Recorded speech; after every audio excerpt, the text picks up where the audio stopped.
got myself together. Yeah. Moving high. Yeah. Damn, I can't sing for nothing. Now move it on. Yeah, y'all don't know nothing about that. You all don't know anything about that. Let me make sure my mic's on. Looks like my mic's on. I'll double check though. Let me double check. You got to check double these days. Okay. Yep, I'm there. So,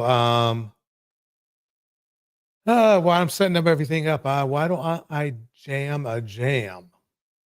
I kind of like this one right here. Let me go with this.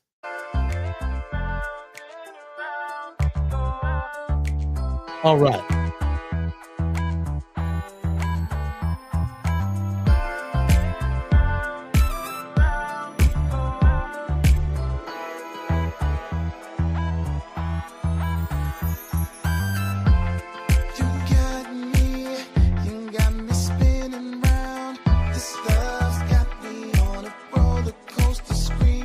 Screaming loud. You kiss me, you take me higher than I've ever been. But then you drop me and make me fall.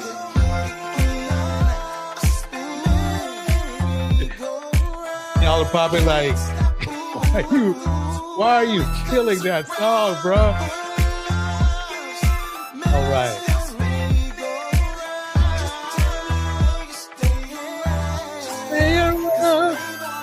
Damn, that sounds good. Should have become a singer, huh?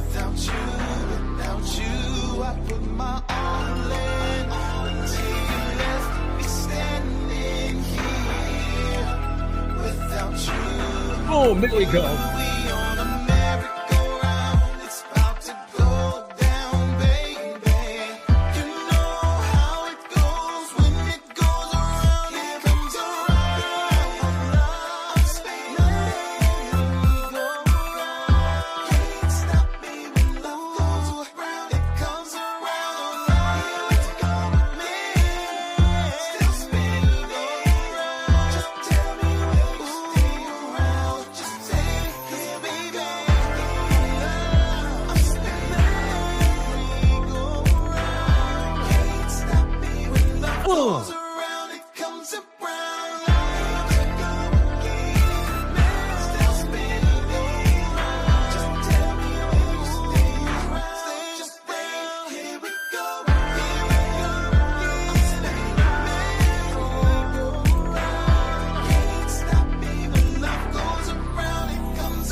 I'm ready.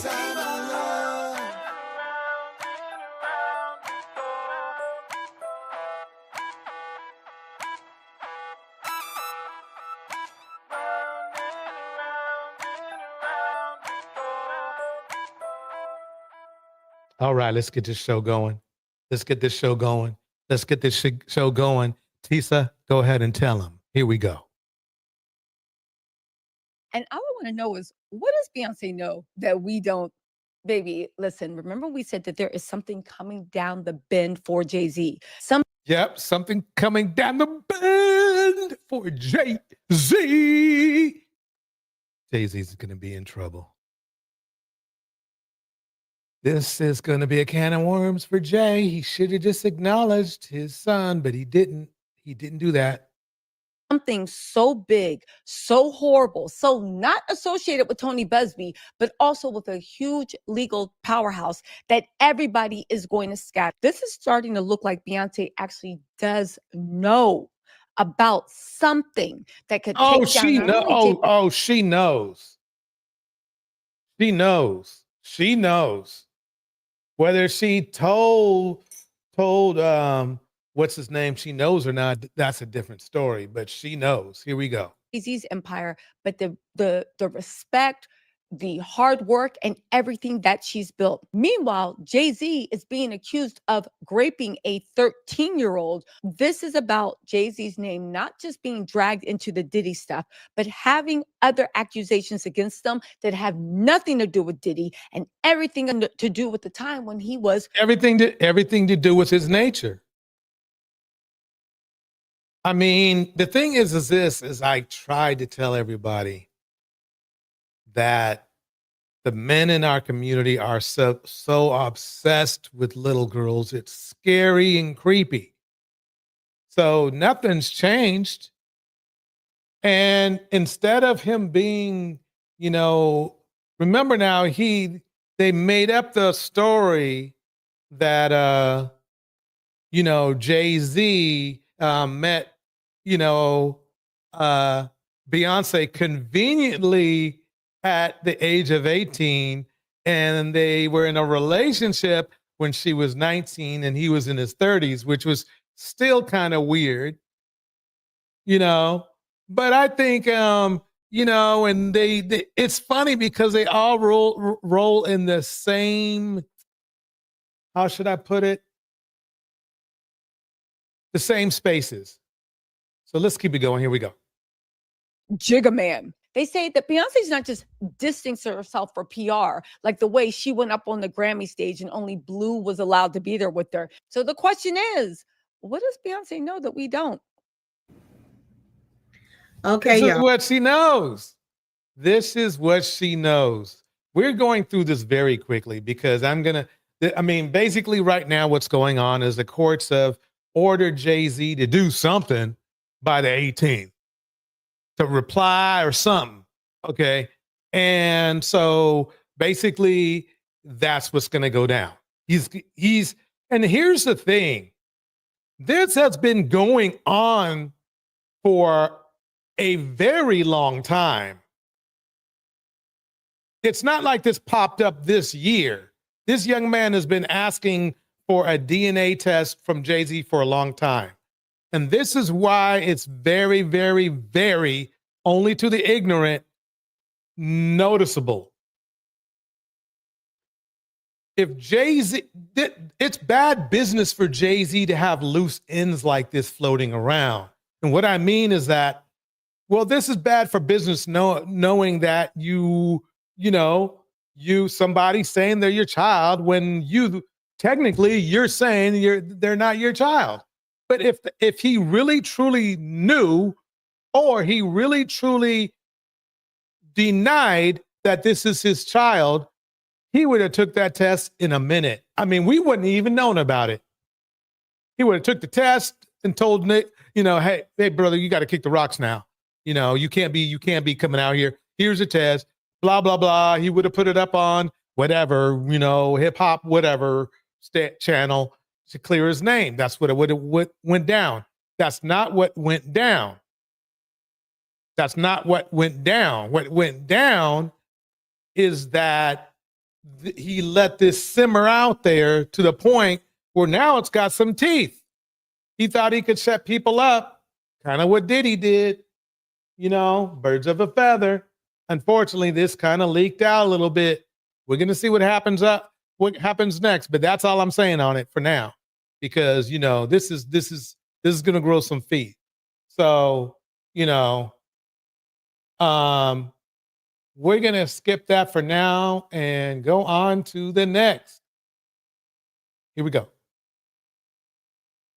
I feel like a lot of women get so turned off by that, like, oh, I don't need a man, I want a man, I don't need a man.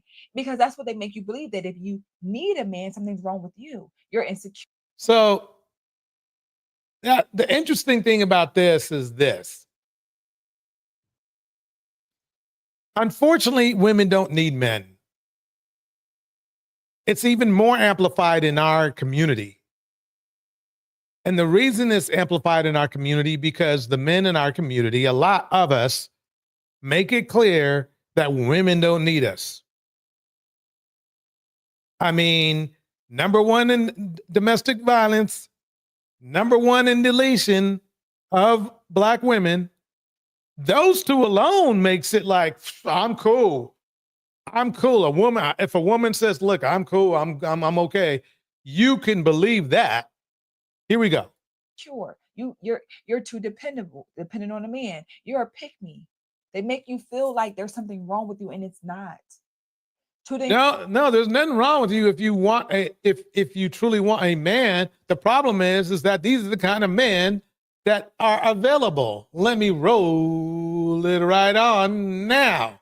Boom. When this deadbeat dad with 6 kids from 6 women faced a domestic violence charge, Judge Boyd's epic roast left the courtroom stunned. But does she know about this case? Yeah, of course. So she knows that he beat up another female. You're 27. You should not be dating 18-year-olds. Boom. Boom. Right there. Let's keep it going. Texas versus Michael Lee Kilgore. Can I have parties announced for the record for the state? Ruben Herrera for the state. Defense? Adeline Silver for the defense. And are you Mr. Kilgore? Yes, ma'am. Counsel, have you received all the discovery? Did you review it with your client? Yes, Your Honor, I have. Court will find that the state is in compliance with discovery. Mr. Kilgore, I'm showing you what's entitled application for deferred adjudication or community supervision. Did you review that with your attorney? Did you understand it? Yes, ma'am. Proceeding on the indictment as presented. Your Honor, the state is waiving counts 1 and 2 and proceeding as to the lesser included charge of assault, bodily injury, married cohabitation, and count 3. Any objection? No objection. Man, so this is where I don't need a man comes in. Who would want a man that makes your life worse? I mean, think about it, for real. Who would want a man that makes your life worse? That's rough. Going to show you what's entitled court admonishments and defendants waivers and affidavit of admonitions. Did you review that document with your attorney? Did you understand it? Did you sign it in all the appropriate places? Yes, ma'am. Did you understand the state is proceeding on the lesser included offense of assault, bodily injury, married cohabitation? That is a class A misdemeanor. The range of punishment is anywhere up to 4,000. So what all that fancy jargon meant is that he beats on women. He abused, he literally, and again, why would, this is what makes Just Girl Talk's rhetoric exactly that. I feel like a lot of women get so turned off by that, like, oh, I don't need a man, I want a man, I don't need a man.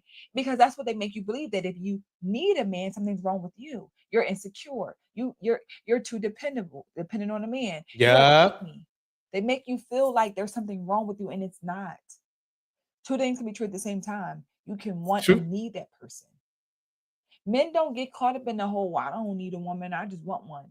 Why do we do that? It's going to sound really ignorant, but I don't particularly care.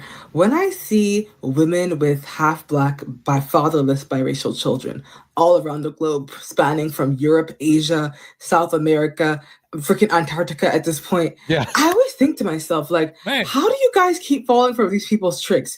Can you not see a pattern here? You go to any country in the world, you're going to find at least 50 half Black children with no dads. You keep falling for the, why do you keep believing them? Like, fool me once, shame on you, but fool me twice? Am I not the fool? If you really want your little biracial baby, good for you. More power to you, I suppose. But if you're not married, your chance of becoming a single mother is like 80, 90, 99%, At least get the ring on the finger, girl. When this deadbeat. Yeah. So we're back to the deadbeat. We're back to the deadbeat. And that's what's going down.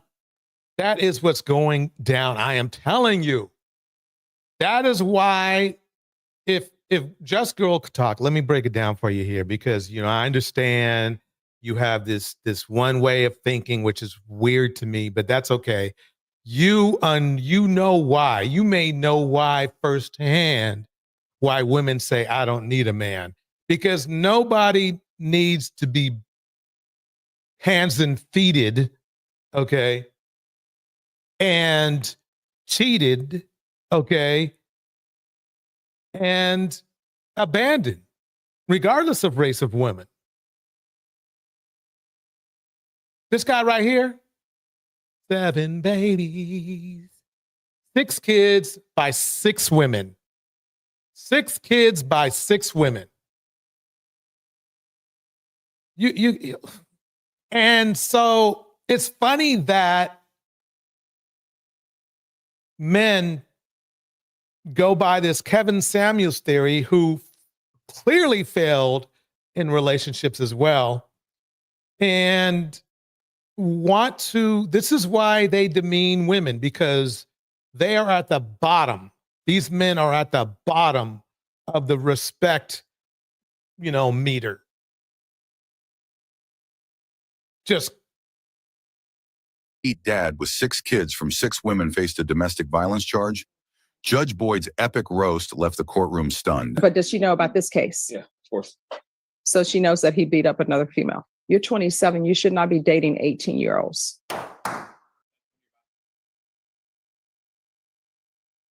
Yeah. So basically, let's find out what this dude did, and except with the exception of, Susie Bear in the house. Good seeing you, Susie Bear. Here we go. Texas versus Michael Lee Kilgore. Can I have parties announced for the record for the state? Ruben Herrera for the state. Defense? Adeline Silver for the defense. And are you Mr. Kilgore? Yes, ma'am. Counsel, have you received all the discovery? Did you review it with your client? Yes, Your Honor, I have. Court will find that the state is in compliance with discovery. Mr. Kilgore, I'm showing you what's entitled application for deferred adjudication or community supervision. Did you review that with your attorney? Did you understand it? Yes, ma'am. Proceeding on the indictment as presented.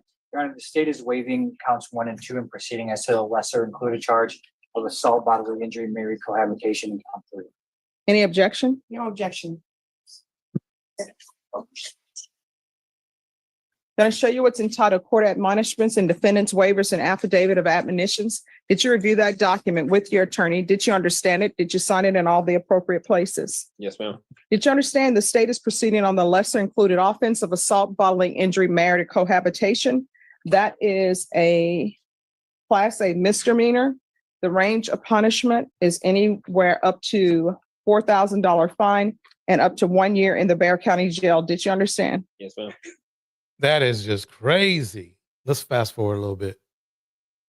But I got a 5-year-old, I got an 8-year-old, a 7-year-old, and I got a 6-month-old. And she still wants to be with him. Correct, Your Honor. Regarding this case. So she knows that he beat up another female. Correct, Your Honor. And Yep. she still wants to be with him. Correct, Your Honor. There you go. There you go. I feel like a lot of women get so turned off by that, like, oh, I don't need a man. I want a man. I don't need a man. Because that's what they make you believe, that if you need a man, something's wrong with you. You're insecure. Oh, man. As you see, it starts to sound funnier. When you mix this stuff in with the kind of men this woman right here wants you to deal with, it gets hilarious. I don't need no man. I need you to answer this for me. Does a woman need a man with 6 other women? Probably at least half of those he abused. Answer that for me, because there's a lot of men like this. So answer that for me. Here we go. You're too dependent on a man. You're a pick-me. Angela Reddick in the house. Here we go. They make you feel like there's something wrong with you, and it's not. There is, that's the funny thing, is she's using that weird sociopathic psychology on women it's like this. This is where I'm telling you, this is where I don't need a man comes from. It's like after that first she's tone deaf, in my opinion. I'm not gonna name call, but I think she's tone deaf. I'll tell you why. She's seen, if she's educated at all, she knows what the domestic violence stats are. Nobody, man or woman, wants to be beat up on, except for a very small percentage of BDSM, whatever you want to call it, that kind of weird shit. But they only want to be beat up when they want to get beat up, not all the time. So let me go back to this. This is important. I need to say this, and I need to say this to this young lady. You are endangering other women by making men feel like they have the right to abuse women. And you're doing this by the way that you demean women yourself, and you're a woman. It makes you are, what would be the name for it? Devaluing women, because these dumb dudes don't know that you're just trying to grift or whatever. They think you really mean it. And if you really mean it, you're really doing a disservice to your fellow women, because you're not. I went through a lot of red pill rhetoric, and what I've noticed, and you're included in it. And as you can see down here in the bottom here, I have Miss Bus Driver. You're not qualifying the man. You're not saying, oh, but men, you have to be good men or anything like that. You're not saying anything like that. What you're saying is that you women need any man, because you omit the qualification of a man. The qualifications like this. Qualifications just like this. When this deadbeat dad with 6 kids from 6 women faced a domestic violence charge. What about those? Did you tell all your men who are like this man here that did you ever tell them you're not worthy of a woman? Who cares? You're not worthy of a pick-me? You didn't do that, did you? No, you surely didn't. You surely didn't. How about these guys right here? So I'm visiting my girlfriend in Germany right now. We're at this cafe, about to try German cake. German cake for the first time. It's like it's a dry dough or a dry cake, and then it's some like almonds. That looks nasty. I'm sorry. That German cake looks. I love German chocolate cake, but that looks dry. It looks, whatever. Let's keep it going. Phoenix Soul, Phoenix Soul in the house. Phoenix, I was tearing up the mic, good or bad, earlier today. Good seeing you here. Here we go. Tea. Oh, that's good. Yeah, it's good. Are you gonna try it? It's like moist kind of. Now, see, he's acquiescing to her. She runs things. She's making them eat nasty cake. He has to fly all the way out to Germany to see this woman. See, they don't be telling you that, do they? It's dry but moist. No, thank you. I already know how it tastes. Yes, we like it moist and tight. It's truly wait. Let me go past that. Passport bros are destroying the value of modern women. This is crazy to me because it's not true. Passport bros are so desperate, they literally have to fly. I mean, it's bad enough they fly to Brazil. It's bad enough they fly to, the red light districts in Thailand and other places. The funny thing is this. Here's the funny part. They are so desperate that they be acting like this. Let me break it down for you right here. Like this. Wait, let me pause it. Remember him? Well, something recent happened, and basically, this is what's going down.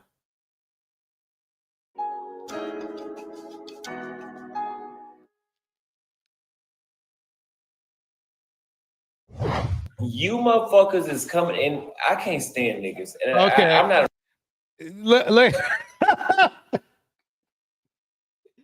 Oh, man. Not again. Not again, bruh. Here we go. I'm not a racist, but I'm about to be. Okay, I know every fucking. He looks cola out, in my opinion. Look at the dark rings. It's like he hasn't slept. It's like, what's going on, man? Every realtor know in the city know me. Fuck the realtors. They know me. I've literally had people in the Kenyan Man, I hope he's okay. I hope he's okay. I really do. But you know, some men, they have to learn the hard way. Some it's you know, some catastrophic thing happens to them, or you know, which includes prison. Or maybe somebody will just break their hearts so they get their hearts repaired the right way. Or maybe one day he just says, hey, I need therapy. I need therapy. You know? Let's see what else. Government tweet about me. So motherfuckers know me. Like, and I'm trying to act all hard and stuff. So Michael Jackson done extorted me. Chinese baby. People coming over here, they can send me $5,000, but they don't trust not me. I already told you, I'm not the expert. You don't have to trust. Wait a minute. So he postures himself as an expert, but now he's saying he's not an expert. Let's keep it going. Me zero. But they don't trust my realtor that works for a real estate agency that you can go physically. Okay. Oh man. This footage is brought to you by LTTV, by the way. Show the brother some love. He does some great work. Here we go. Now, here we go. Sit around fucking my homie in his ass, whose own mama said he wasn't shit. Wow. Okay. Oh well. So much for this being for. You know, I think I got some settings to change in this motherfucker. But here we go. Who flies on Spirit and drives a Buick LeSabre. Yeah, the Buick LeSabre that he got from his mom. Remember when he was cussing out his mother? Boom. Live stream, we're gonna be taking the 30th test. Let me pause it right there. So you have to ask yourself,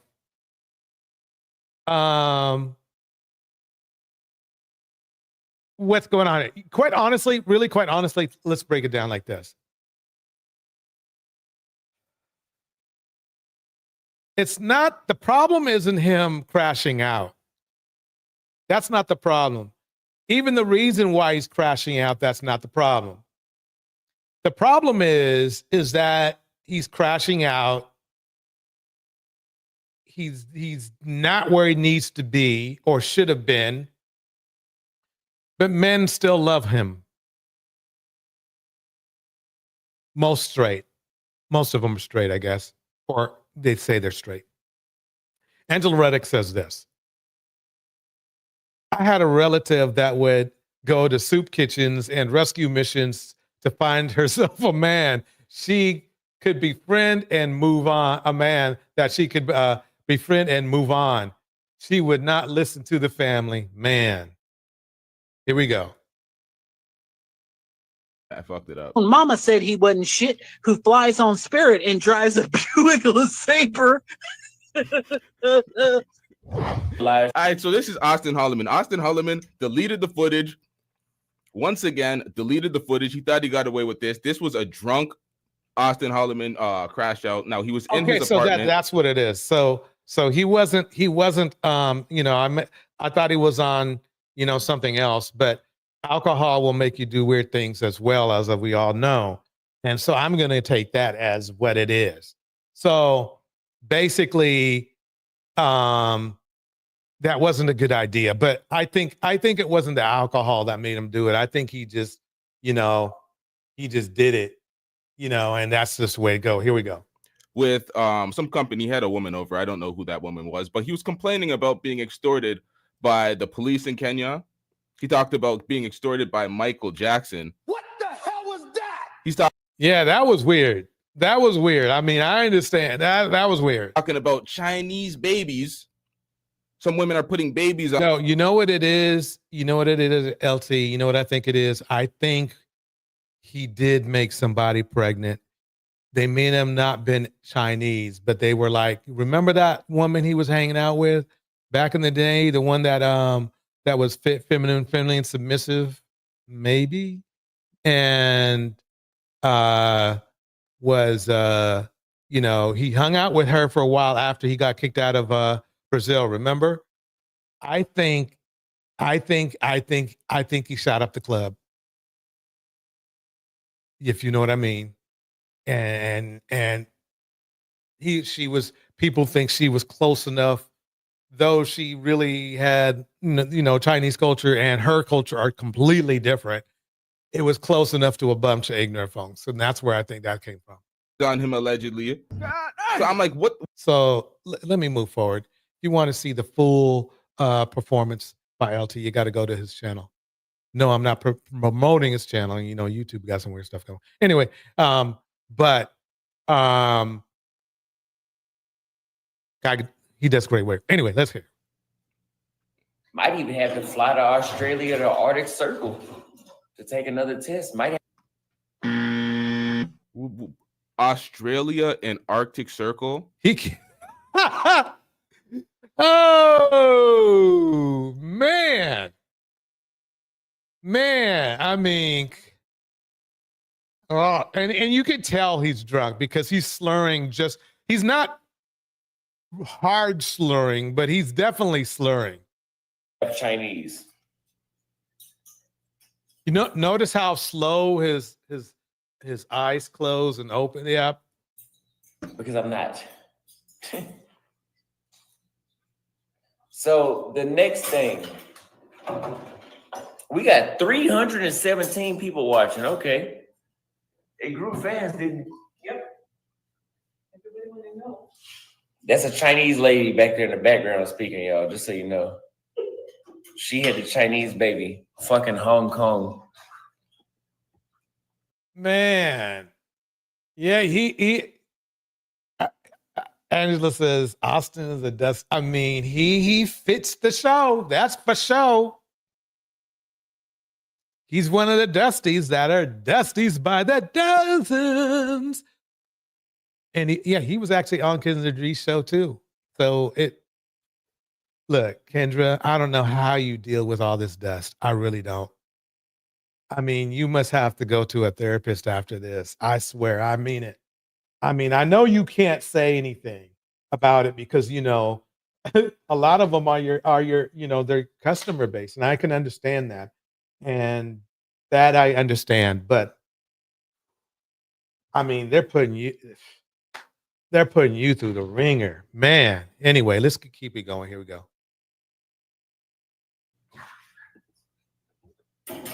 And niggas love to say African women is fertile. Apparently not. Look at his eyes. I mean, what is he even talking about? You know?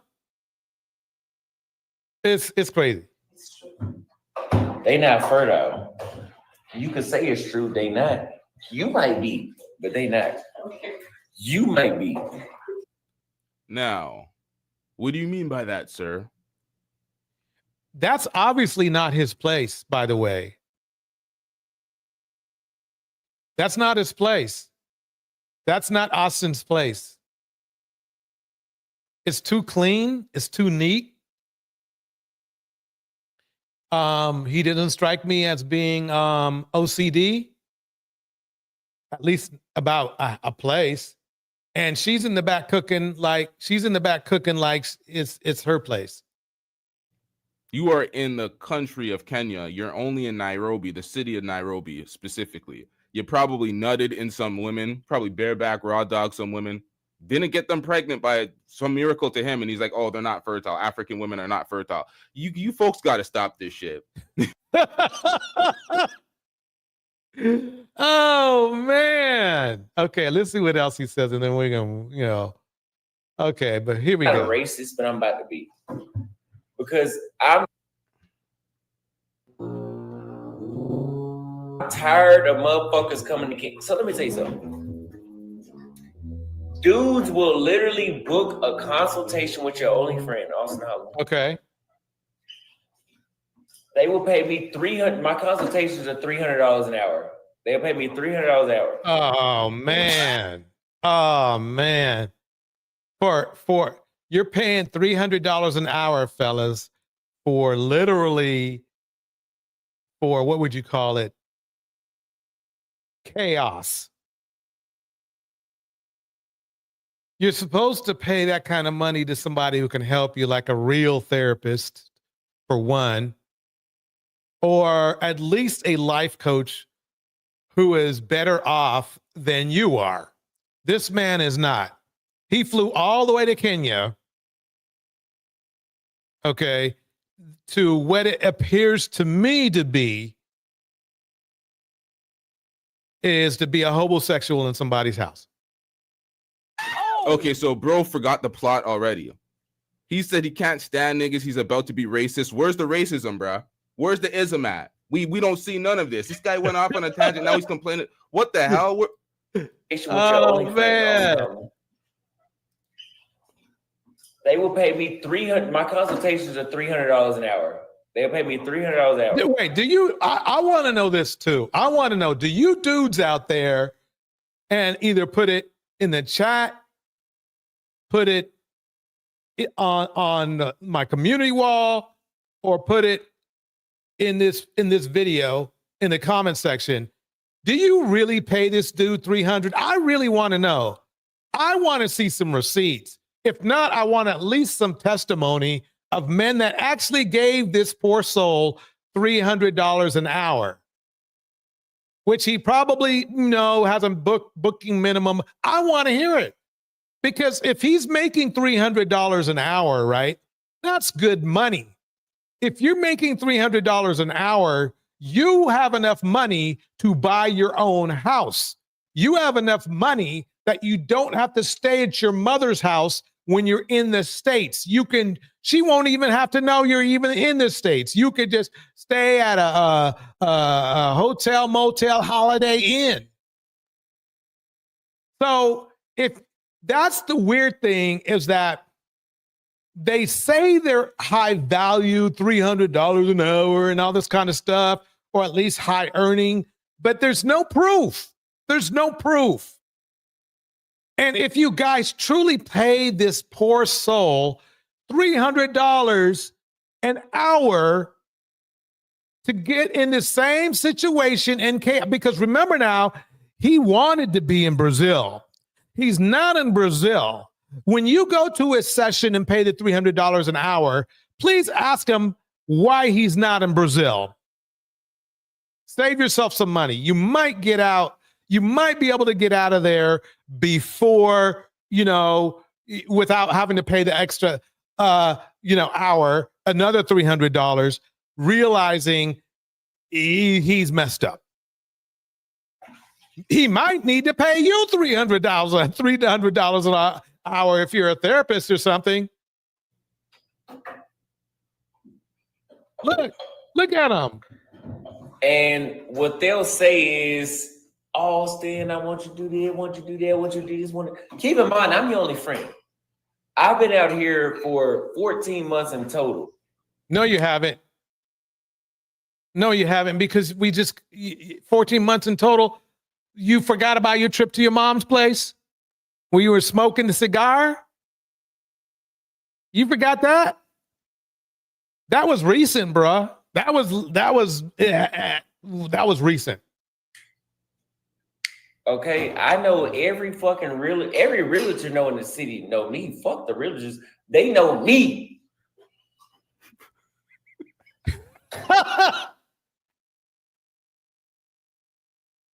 They know me. Oh man, look. By the way, I think my super chats are up. So, but I like to save the super chats, really. I like to save them for the naysayers to get their say, get it on the screen big, So anyway, let me keep going. Here we go. I've literally had people in the Kenyan government tweet about me. Stay off the...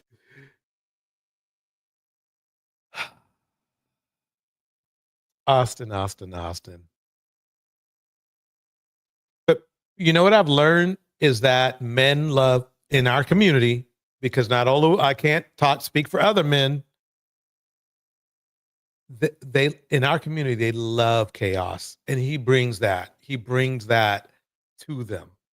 He brings the chaos pie. You can call it chaos pie, chaos food, whatever. He brings that big time, and they love him for it. And that's that. I mean, there's nothing else that can be said. But it really sounds funny when I play this clip. I feel like a lot of women get so turned off by that, like, oh, I don't need a man, I want a man, I don't need a man.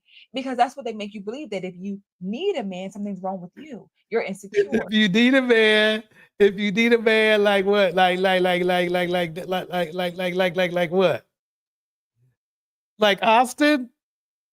If you need a man like Austin, let me go on, okay. 6 kids, whatever. So Austin, I'm going to get you some help here. Hold on one second. I got some help on the way. Where are you at? Here we go. I got you some help. Here we go. Like criminals and terrible people and everything. Dr. Boyce is in the house, y'all. Dr. Boyce is in the house. He's talking about Jay-Z, but he's gonna talk about, therapy for men. Let's break it down, Dr. Boyce, break it down. I mean, I heard. Never mind. Anyway, let's go. Investigation on every claim. Sometimes people just get paid just to make it go away, because reputational wealth is very fragile, especially for a black man. Reputation. He's talking about Jay-Z right now. Wealth, meaning that people want to do business with you because they think you're the coolest guy on the block and because they loved your last album. That's very fragile, because the minute that somebody says that you might have done something bad, right, even if there's not a lot of evidence, that's still going to make people not want to do business with you, because business inherently is very conservative. Corporations are very conservative. And I observed that actually back in 2013 when Lil Wayne said something that was just racially terrible, and it was very insulting to the black community. The way I was able to get Wayne's attention was I didn't address Wayne directly. I addressed Mountain Dew, the corporation that was sponsoring him. And I said, you can't be putting money in the pocket of a black person who is disrespecting the black community. I don't care what race he is. You're not my ally if you disrespect black people. I'm sorry. I don't care what your skin color is. And it was because of that economic pressure that he eventually folded. He ended up apologizing, and unfortunately, he ended up losing. He had a world tour. I think they were sponsoring a tour. He and T.I. and stuff like that were going to go on a tour, and it got canceled. Because I was like, no, this is BS. You can't go out here. I don't care if you're making your money. You don't have to contribute to the cause. You don't have to. See, the thing is that whether you guys believe Dr. Boyce Watkins has wherewithal in the black community, it doesn't matter. What he does have wherewithal is he's the articulate brother, and he knows how to communicate with different other races of men. And that sounds like to me they listen to him. But let's keep going. Here we go. To support what the community is doing, we forgive you for that. But when you're undermining that by sharing, by getting paid to harm the community, then I can't co-sign on that. And I don't care how great your music is. Those are disconnected things. So my point is to say that with hip hop, with rappers, the thing about rappers, unfortunately, okay. Remember, I went on to what's his face's live stream about must be at least, well, that was back 6 months ago. Damn, time flies. Anyway, I was on that dude's the dude who always looks happy all the time and smiles a lot. I went on there and said that the rap hip hop culture has been destroying our community, and along with pimp culture and some other shit. But basically, hip hop culture really is a part of pimp culture, by the way. Anyway, this is what I mean. The most of it there's people like Arrested Development back in the day, way back in the day. They were a different form of hip hop, but most of hip hop, especially today, is what Dr. Boyce Watkins is going to talk about right now. Here we go. By getting paid to harm the community, then I can't co-sign on that. And I don't care how great your music is. You know, those are disconnected things. So my point is to say that with hip hop, with rappers, the thing about rappers, unfortunately, is that because we've allowed people to pay some of our most talented Black men and women to promote a culture that encourages criminality, the culture that encourages the sexualization of little girls, right? A culture that encourages financial irresponsibility, Yep. a culture that encourages ignorance, a culture that cheers on the death of Black people. Notice how he's saying culture. He's not saying music. And y'all laughed at me. This guy has a PhD. He has a PhD. You tried to laugh me out of that live stream. Shame on you. Now you see I was right. You know, okay. I tell you what. Want to challenge me on hip hop culture? Let's start the challenge now. Blah. You say blah blah blah blah blah. I say Diddy. Isn't he the king of hip hop? He's the king of hip hop. There it is. What you really have is a space that is anti-health, anti-wealth, anti-family, anti-relationships, anti-happiness. It's a space that produces lots of trauma. It's a space that produces long prison sentences. There's a long list of rappers that have gone to prison because rappers are easy to arrest. It's weird. What did I tell you? What did I tell you? Hip hop music is some of the most innovative music ever made, ever. However, the men and the culture around it is a problem with the small sliver of positive hip hop or hip hop that actually has a true message. That is the issue. Here we go.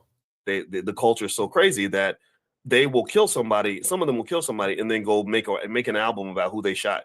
You know, because the culture tells them to keep it real.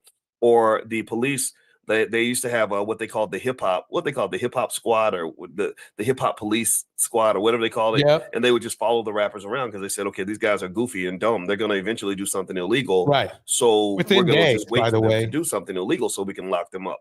And so my point is to say that Jay-Z was kind of unfortunately a leader of that culture. And Yep. we live in a world now where even things that you did when you were very young can come back and haunt you when you're very old.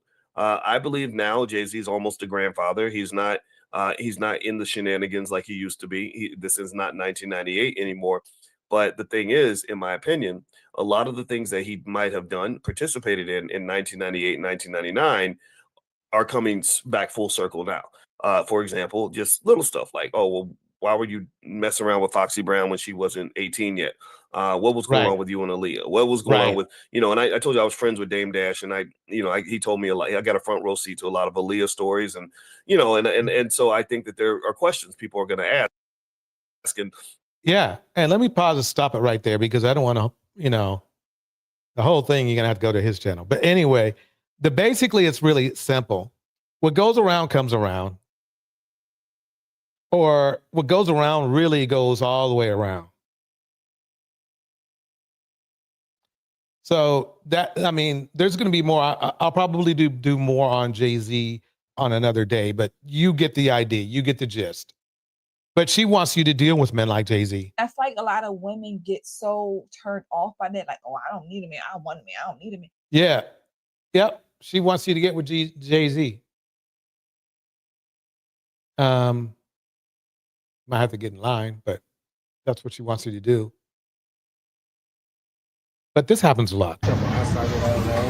Okay, but if I say get out my face and you ain't got out my face, why the f still in my face? This is the man who's been bothering me at my job. Will not leave me alone. Can you please leave me? Why are you still here? Why? Guys are the worst at handling rejection. When a man sees a fine woman from a distance, different thoughts come across his mind. The first thought is, damn, she kind of look good. Before I go over there, let me see if she looking at me too. Let me see if it's kind of mutual, like there's a mutual look. Then you think to yourself, do she got a man? She got a ring on her finger. Some brothers don't give a damn. They skip that step. And then they think to themselves, damn, do she look kind of stuck up? Does she look like she kind of to herself and she don't really want to talk to nobody? Because some women will turn you down and have you questioning your whole existence. Bitches nowadays can't even take their shoes off on side of Yeah, he's good. He's good. the club because a nigga like this talking to me. What do you mean, nigga? Like what? I said, get the fuck out my face, right? What do you mean? Bitch ass nigga, get the fuck out my face. What you mean? Let me tell you something. Razor raise.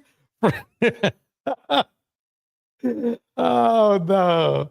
Oh, I gotta tell my Razor raise. He wants Diddy out. He wants Diddy out right now. He wants Diddy out right now. But anyway, ladies, if you turn down a man, the best advice I can give you, and I'm saying this as a man who's seen angry men before in front of me, is do it with distance. Do it with protection. Do it with make sure that you have some sort of maybe a bulletproof vest on would be nice, because these dudes are going crazy. Thank you, Jay. Razor Rays in the house. Here we go. Here we go. Shout out to Razor Rays. You know, supporting the water fund. Not the Cerveza fund, but the water fund, That's good water. That's good water. Here we go. I'm bugged. What are you talking about? What do you need, baby? I don't know. Nigga, you got 3.5 seconds for this high heel going in your motherfucking eye socket. Go on my eye socket. Why would you do that? Do you think I'm playing? Nigga, I ain't worried about that, man. You talking about eye socket? I'm telling you, ladies, do not do this. Leave the premises, because these dudes, if you don't believe me, see my Sunday shows. Well, they sometimes are on Wednesday, sometimes they're on Friday. But the ones that are, you have to either see those shows or MGTV shows or Black Girl Unlost shows, and you'll understand what I mean then. I'm trying to keep it happy tonight, though. Phoenix, so they'll never be saying they're just now living their truth. Bars. Here we go. Thanks again, Razor. Here we go. Okay, but if I say get out my face and you ain't got out my face, why the fuck you still in my face? Because I'm trying to figure out why you trying to be so hostile all this. Because I don't want to talk to you, bro. Look how close you are to me. I just fucked up. I just walked. You being walked up, nigga. I said get the fuck away from me 3 times. He just won't take rejection. I mean, quite honestly, if it was me and back in the day, it was me, by the time she got to get out of I would already been a block away. I mean, it doesn't take much quite honestly, it's like more fish in the sea. But some of these men, they can't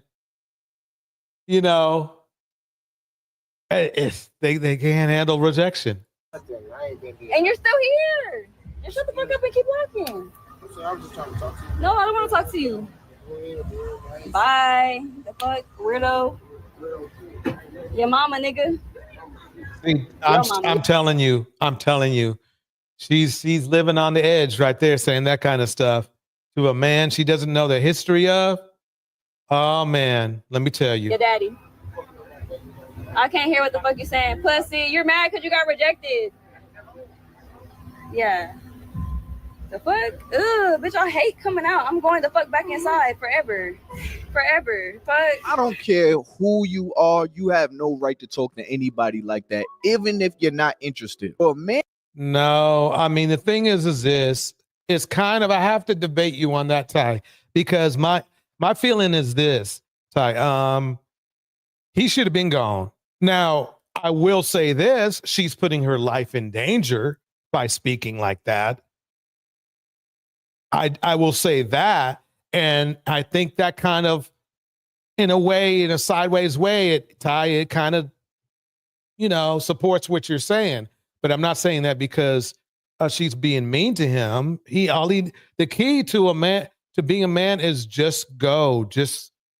If something like that happens, don't be around. Don't be around for it. Just if she says no, go. Okay? Black women outnumber black men. If a black woman says no to you, just go. Leave them alone. Don't get angry. Don't put on a Sunday show. Just go. So that's the kind of see, the thing is this, you know that these men are desperate and these men are thirsty. If you're hanging around for a woman to say all that stuff to you, let's bring up one more. Here we go.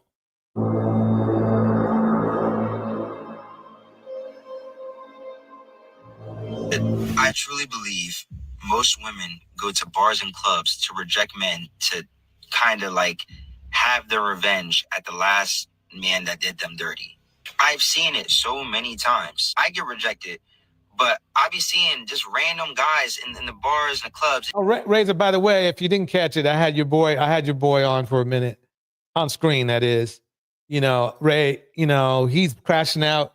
I think Razor, look. Let me bring down Razor. By the way, thank you for the $5 super chat, Razor.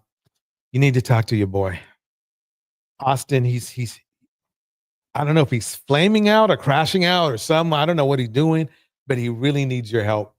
Yeah, I think he's drinking a little bit too much also, just because why would you know what I mean. Anyway, maybe do, maybe don't. Anyway, hey, wait.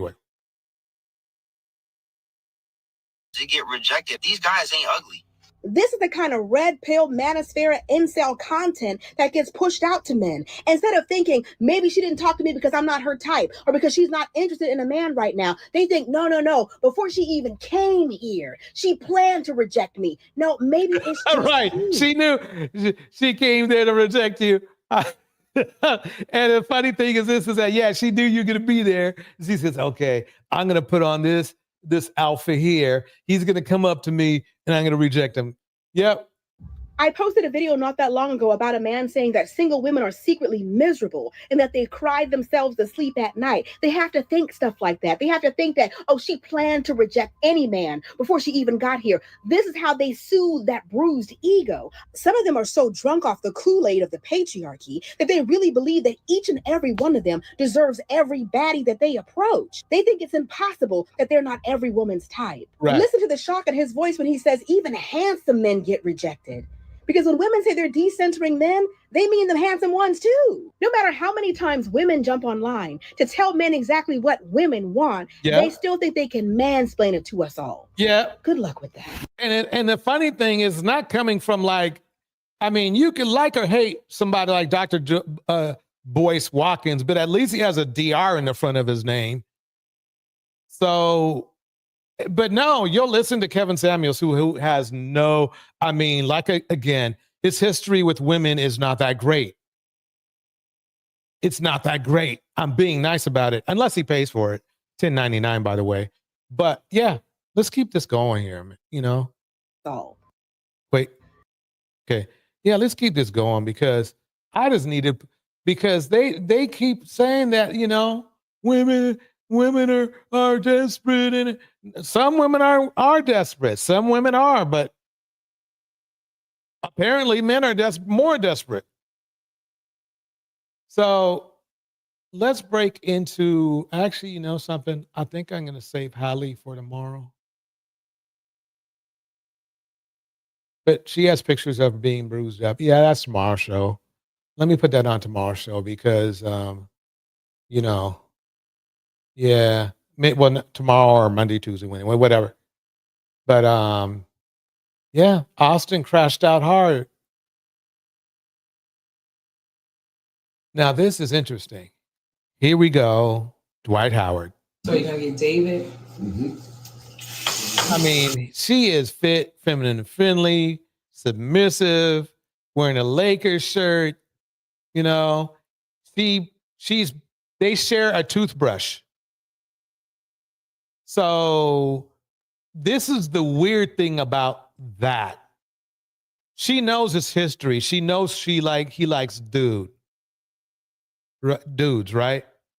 And he might have just finished up, doing something with one of his boyfriends, because he never stopped. He never stopped being with guys or other women. I mean, she's got to know that, because I know she doesn't look like she's like 20.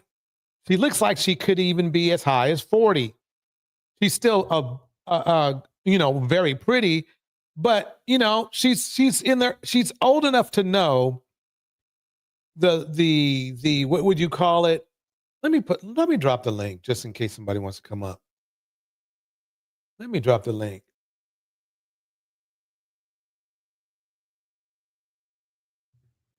Deontay says Kendra got a man.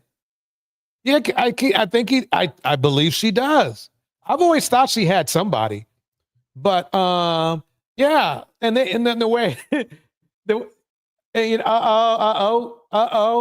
going on here. Okay, hey, look, Deontay, and I'm King Sigma. You guys can come up if you want. Find out what's going on in here. King Sigma. I'm just roasting your boys. That's all. And basically, Razor showed up too. So, we're just having a party up in here. So yeah, if you want, y'all, I dropped the link just in case. Here we go.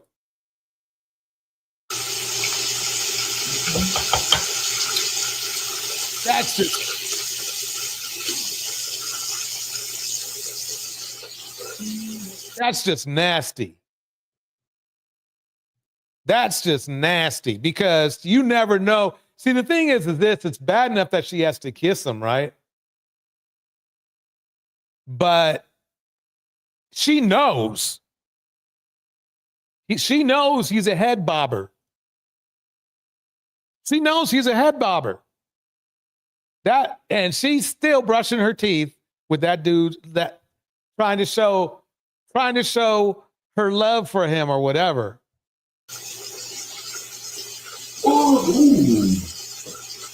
But guess what? Guess what, y'all? Guess what, y'all? Guess what? Oh! Guess what? Guess who's getting a divorce? There he is. Guess who's getting a divorce? Let's get into it. Oh, wait. That beat's pretty cool. Let me try to get up to, I think it's right here that it finishes. Okay. What up, Chester? What up? Let me bring you up. Okay. I want to give you a chance to defend, your red pill brethren. Who are you in here trying to roast? Who you trying to roast? Yeah, trying to roast. Right. Okay. Anyway, let's agree that more than likely the behavior of Dwight Howard is clearly red pill. Wouldn't you agree? I have no idea who that is. Who is that, and what did he do? You don't know Dwight Howard, basketball player Dwight Howard. You said his behavior is red pill. Do you even know what red pill means? Yeah. Red pill just means you have knowledge you didn't have before. That's all it is. No, it's not. Yes. It might be. There Okay, are content creators. Hold on. There's content creators that were considered red pill, and some of them kind of went off the rails a little bit. Okay, because they turn on each other and stuff like that. Off the rails. Do me a favor. Do me a favor. Define off the rails. You have the floor. You define off the rails. Yeah. Well, they didn't practice what they preach. They tell you don't do this, don't do that, and they out there doing what they telling you not to do. And the main thing is that somebody, like, there was a content creator, I'm not gonna say his name. He said, "Don't date single moms." That's all he dated. I'll say his name. There's another content creator that says don't date big girls, and all he dates is big girls. And just they don't practice some, okay, who else? But not practice what they preach. But the main thing is that in the space is that when these content creators linked up, we were all supposed to be like a brotherhood, but come to find out they were stabbing each other in the back, and they were saying, "Oh, don't let this person in space. Don't let him in space. Let's sabotage his channel. Let's sabotage that channel." So there's a whole lot of backstabbing going on. So okay, so let me break this down then. I think we can come to an agreement here that Red Pill, there are segments of Red Pill that are about control of women, right? And segments of Red Pill that are about we don't okay, well I don't think so, but let me tell you something about myself. We don't want to control women. Okay. We don't want to control men. We just want to put information out and you navigate in a way that's let me ask you this. Okay, so do you want to put information out to women, right? As well, correct? Okay, so most of these spaces are toward men, and even though there is a female audience, the women typically think I'm going to give you a little bit. I'm going to give you a little bit of smoke. So they don't listen to it. Okay, didn't you?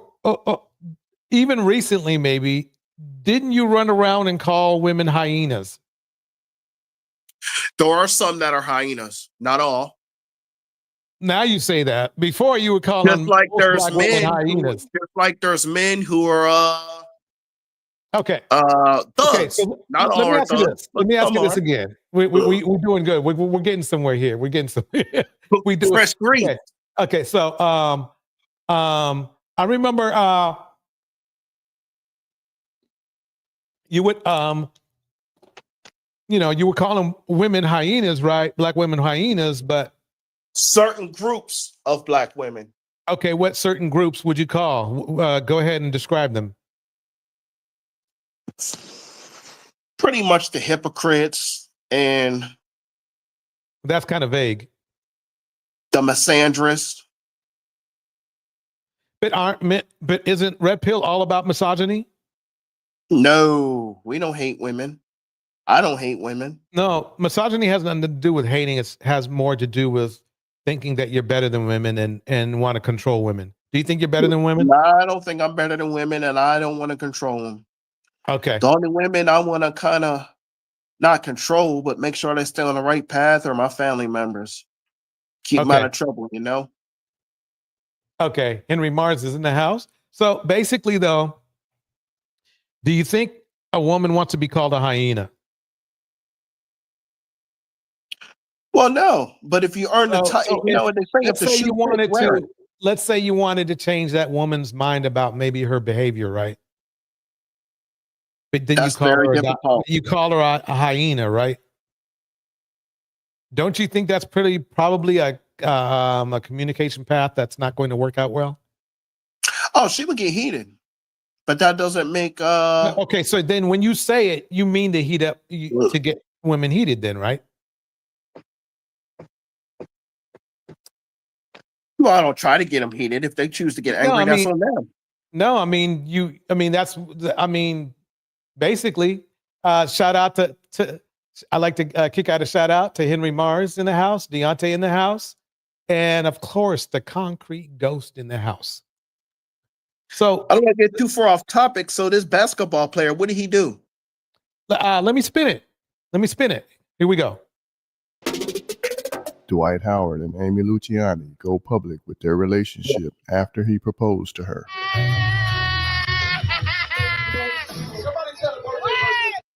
Okay, so he was married to somebody else, right? But the woman caught him cheating on her with both men and women. Oh, no. He was undercover, brother.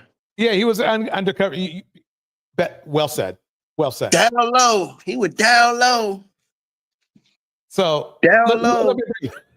Free comedy show before my movie. I love this. So Okay, he was wait. Let me bring Deontay up because I want to get his opinion. So, Deontay, go ahead and break in on this. By the way, ladies, feel free to come up as well, please. Okay, go ahead, Deontay. Break down what's going on. What do you think? Yeah, I just heard about this a few days ago with Dwight and his wife getting divorced or whatever. Now she knew beforehand, right, that he was bisexual. I will say this. I don't think he announced it to her or anything like that. But I think by now she's not a 19 clueless 19, 18, 17-year-old, even though let me tell you, some even women that young learn or get up on life faster than some men twice their age. But basically, she knows she can read the papers. She knows, she's seen the things. She had to have known the rumors and all the different things that Dwight has been known for, accused of.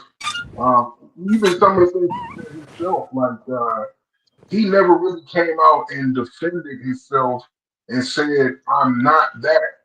He more said, "It don't matter what somebody's sexuality is." When you start saying stuff like that, you're not saying that you're not that. You saying that it's like you don't want to say it, but you do. So, it's whatever, man. But why is she divorcing him? Because he got caught. See, this is the part right here. I don't think he got. Now this isn't the same woman. He was married to somebody else last year. Or no, I don't know if he was married to her, but she had a couple of his kids. I know that much. Man, he burning them down, ain't he? What? I said he burning through him, ain't he? Yeah, there you go. He moving. A lot of these guys burning through him. I mean, it's for you as a female or a male to marry a man, because Dwight Howard is a multi-millionaire. You know what I'm saying? Like, he's a multi-millionaire. He's a future Hall of Famer, guaranteed to get in. I mean, he's a baller. You got Deontay, I'm sorry to pause you for 1 second. We got to be careful with the multi-millionaire when it comes to a lot of the men, because you see how all these men are ending up broke. Perfect example is what's his name? The game. He broke. Oh, yeah, but the game. Another one we can use it as an example is MC Hammer. Yeah, but they never. You got to also factor in the type of money that they make. Dwight Howard was the top end center in the NBA for a decade. Yes, like he made over $150 million. Game probably made $25 million maybe his whole career. Like maybe, yeah. But it don't matter though, because they go through their money. Once you hit that. Once you start, like, the only person who I've ever heard of who was supposedly worth $100 million or more, who actually went broke in the music industry at least, was Dame Dash. And outside of Dame Dash in the basketball world, it's been a few of them. Antoine Walker, probably the number one guy. He made like $115 million in his career. But I'm talking about that's his whole career. He made $115 million. Dwight Howard had single contracts that was. Look at the contracts these guys are signing now. Like these young guys, it's really gonna be hard for them to do something to really blow their money. Like Zion Williamson signed a deal, 5 years, $185 million when he was 19. Like, yeah, so it's gonna be hard for him to blow that unless he gets sued. I'm gonna move forward. I'm gonna spin this clip. Here we go.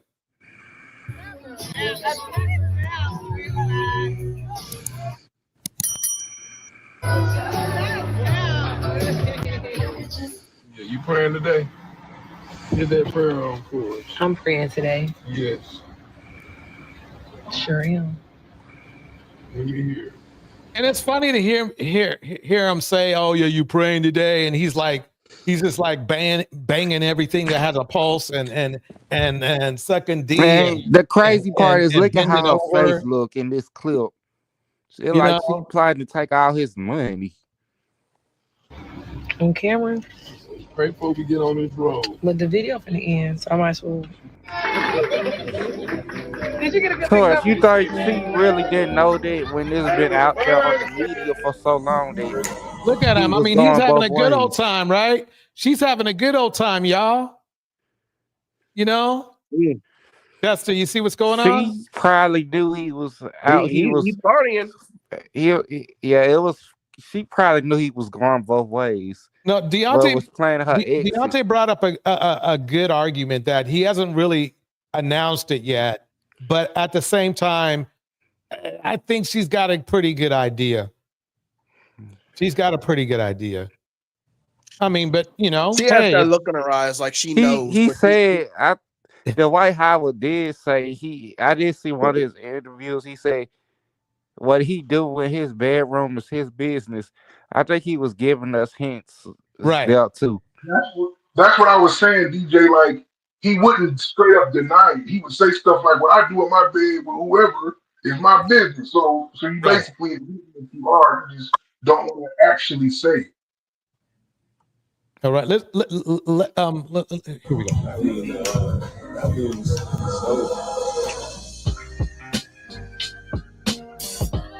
I mean, she fine. I mean, we there's no doubt about it. She fine. That's all the same woman. Yeah. Oh, that's right. Okay. Chester doesn't date black women. Chester, Chester, the thing about black women is they can change their look in amazing different ways. I see. Okay. Wear a fro one day. We had a live stream on actually. Wear a fro one day, look one way, look lighter one day, look darker the other day. You see what I'm saying? Here we go. I mean, they look like such a great. Don't they look like a great couple? Be sure to like, comment, and subscribe. Don't they look like a great couple? Well, you know, and then, you know, then this happened. The public is not holding back after Amy Luciani filed for divorce from Dwight Howard. T-Squad, today we're going to dive into the social media firestorm where fans and critics are sharing their unfiltered opinions and explosive theories. Let me pause it there. Told you. Let me go forward a little bit.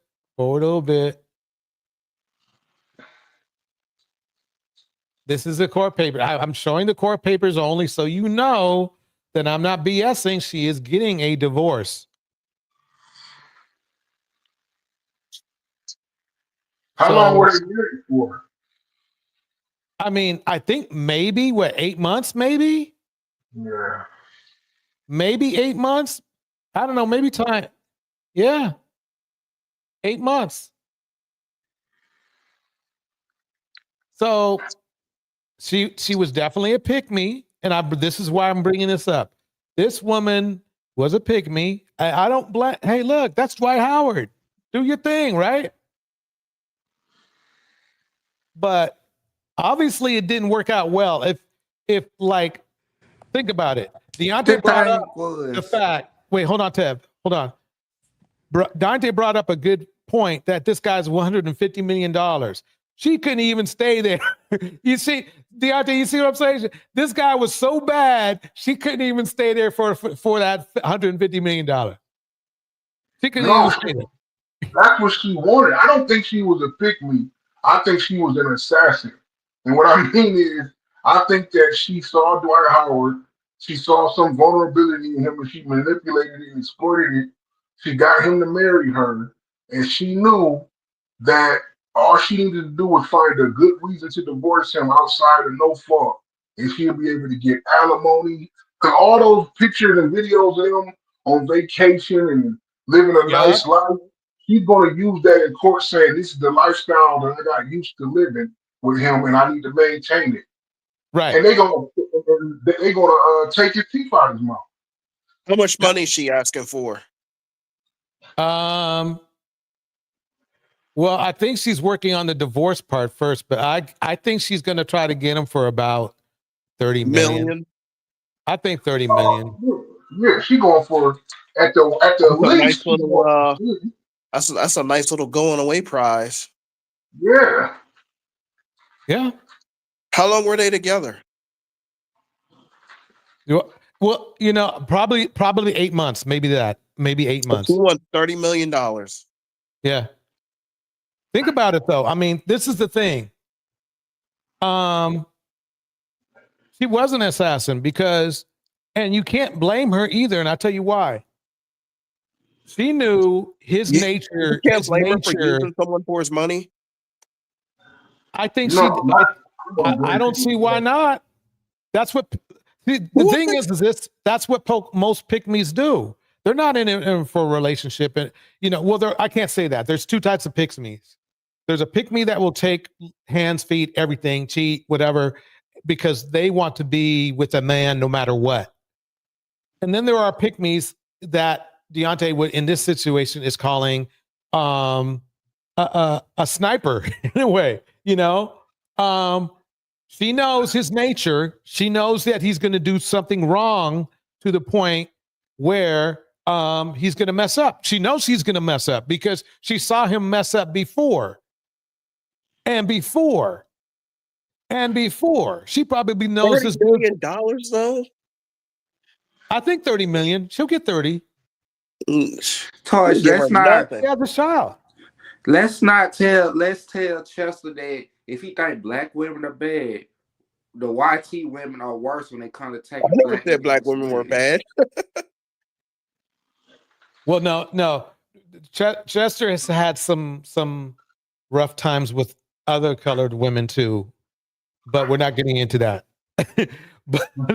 but anyway, yeah. So that's the whole thing. This is what high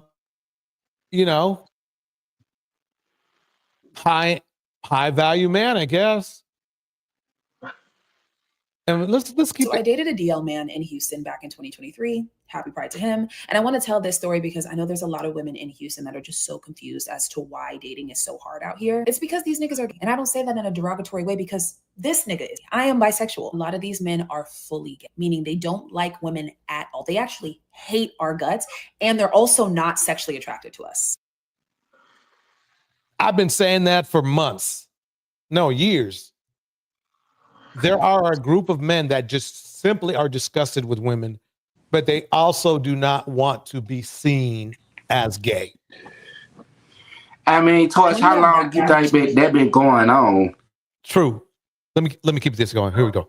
Insists he's into you and loves you and is attracted to you. It can be really confusing. It can really throw you off your game because a lot of straight men do that too. Men lie to women, period, regardless of their sexuality. There are always signs when a man is not attracted to women whatsoever. I met this man in 2023 through a mutual friend. He was a retired. I think we can agree she's fine. So let's keep going. Professional basketball player. He was about 6'7", just very masculine presenting. And honestly, we hit it off. So I was really surprised when at the end of the hangout, he didn't follow up. He didn't try to get my number. So I did what you're literally never supposed to do. I found him on Instagram and I liked a couple photos and I followed him.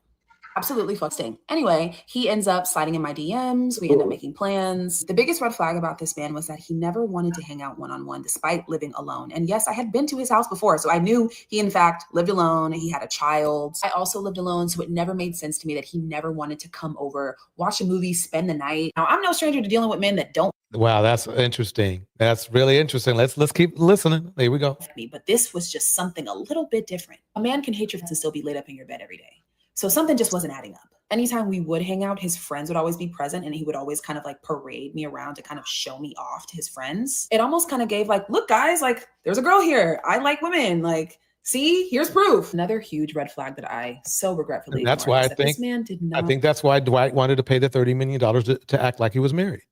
Like eating box. Now I know what you're thinking. You're thinking, Chelsea, you eat box. How in the were you dealing with a man that didn't eat box? It was a really dark time for me. I don't know. I must have been going through a lot. Head was atrocious, y'all. It was just so bad. And I am 29 years old. I have had my fair share of experiences, but this head from this 35-year-old man, mind you, with a whole child, it gave, I have never even touched it in my life. That paired with the final straw, the straw that broke the camel's back, if you will, was that he was constantly asking me about one of my friend's boyfriend's sexuality.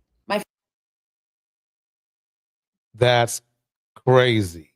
Friend's boyfriend is super sweet, is obsessed with her, and does not give gay at all. But this man that I was talking to was constantly asking me, oh, why is he so friendly? Are you sure he's not gay? And I tell you, I have never in my life dealt with a man who cared at all about any other man's sexuality. He also you know what I've learned is men that are obsessed with other men's sexuality usually are that way. And Tosh, and you know that type act like a lot of those guys in the manosphere. Yeah, exactly. I think it's a lot of sexually frustrated men in the manosphere. F-slur, but he would get angry. And what I mean is not only sexually And frustrated you want to about know women. who remind me of that? It was Anton Daniels when he interviewed the Booty Warrior. Yep. And what's crazy, I knew who that guy was, but didn't know who he was before he got out of prison, because they did a parody episode of him on the Boondocks. Yeah, well, here's the funny thing. Here's the crazy thing is that it's not like he made the Booty Warrior. He literally made the Booty Warrior like a role model. Yep. He literally made him a role model. Oh yeah, other men, they need to hear your story. It's like, what? Anytime he was like playing his video game and he would get really mad, he would just scream the F slur in anger. I just have no idea why I was still dealing with this man at that point, but this was a long time ago, so don't do me. A lot of DL men are in fact bisexual, so they do still have some level of attraction to women, so it's easier to hide. But for the fully DL gay men, what you failed to mention was there are plenty of those men that are out too. And some it's a lot of women that is okay with that too. But you never know who is okay with it, who ain't with or okay with it. But that's not something I'm interested in. So yeah. I am a single mom of 2 kids. I am no longer co-parenting with my son's father. And what I'm going to I want to start making a series because I don't really show or even tell kind of what I've been through. And when I tell other women, they want me to tell my story. They want me to spread awareness and they want me to say something. But as of December 24th of 2023, I made the decision to no longer co-parent with my son's father. This sounds like it's gonna get weird. It's draining. It's a mental thing. It's very traumatizing. So I just can't do it. And again, I'm telling this story because I really want to help somebody else to prevent what I went through. On December 24th, I decided that I would no longer co-parent with him for various of things, but this situation in particular, I'm like, I'm done. I can't do it. I've forgiven him for a lot of stuff that he has did, and I can't keep forgiving. Like, I'm gonna keep forgiving for me, but I'm not gonna keep going through or allowing him to put me through things. Now, as of July 5th of 2021, is when I found out that he was living a double life. I want to start at the beginning of like how we met and stuff, but I'm going to put on the video what I want to name this video. And if you feel like it will help you, or if you feel like, Deanna. Basically, she found out he was double dipping. Yeah, but that's not an excuse to keep your son away from his father. Oh, yes, it is. No, it ain't, because she should have thought about that before she laid up with him. Yeah, like I want to hear more. She ain't a child predator, so yeah. I'll keep spinning it because Tevin, I think you're leaving out one possibility. Okay, everybody give Ghost a hand of applause for checking in.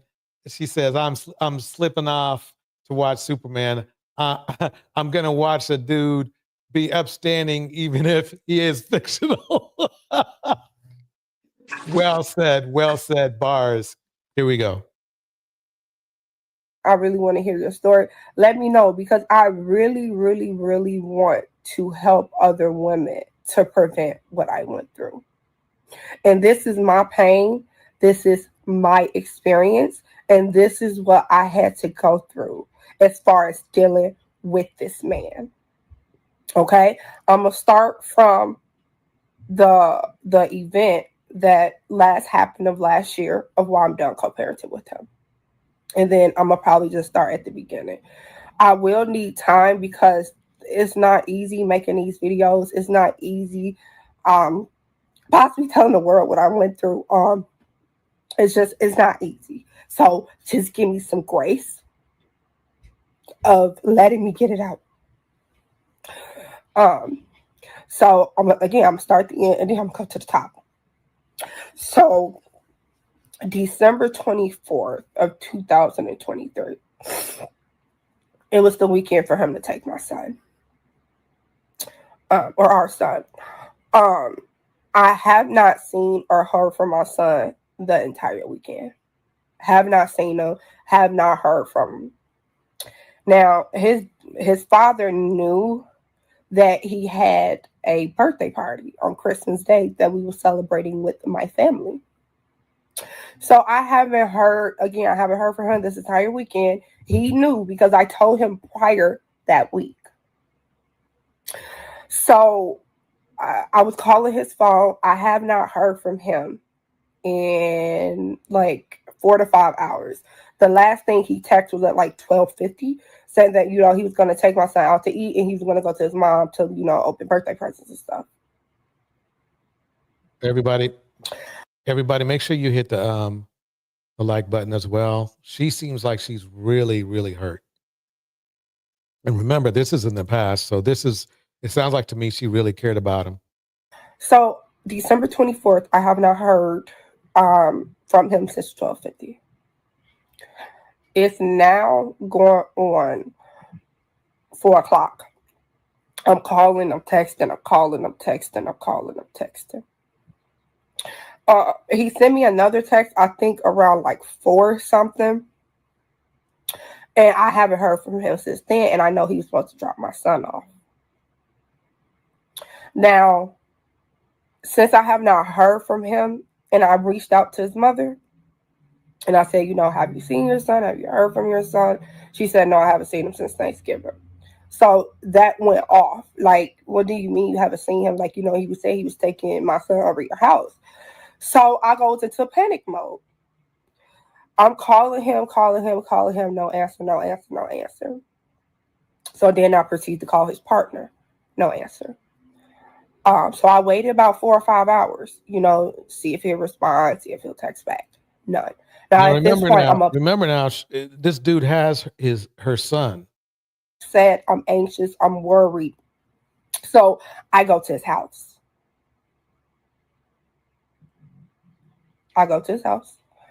Right when I pulled up, he called me. At this point, it's like 4 or 5 hours. He says, oh, I've been looking for my phone. Impossible. For 4 to 5 hours, you've been looking for your phone? For 4 to 5 hours, you have been looking for your phone. Impossible. So I just say, hey, can you just bring my son outside? So I'm outside waiting for like 4 to 5 minutes, or maybe 2 to 3 minutes. I don't know, but it's raining and it seemed long to me. He proceeds to come to the door and he was like, calm down. But it's like, don't tell me to calm down after I've been reaching out to you about my kid. Don't tell me to calm down when you haven't answered your phone in like 4 to 5 hours. Just don't tell me to calm down. So that's what I said. Don't tell me to calm down. And I proceeded to take my son out his hands and I was proceeded to leave. He said, Tiffany in the house. And slammed the door in my face. Wow. See, I feel something. I feel something. So what do you do when somebody slam a door in your face? You walk away. So that's exactly what I did. Walk away with my son. The door swings back open, and all I hear is, fuck you, bitch. And I'm just like, in front of my son? You're doing all this so I proceed to walk away. He goes and get his boyfriend on me.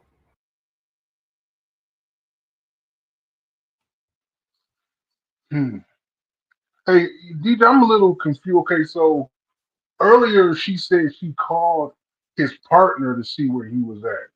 So she already knew that he was gay with a man, right? Yeah, but the problem Oh, was, I hope it ain't had nothing to do with him. If long as he ain't touching the son or abusing him in any way, that's not an excuse to keep him away from his father, even if he is GAY. No, wait. I As got an long as he argument ain't for that touch him though. or abuse him.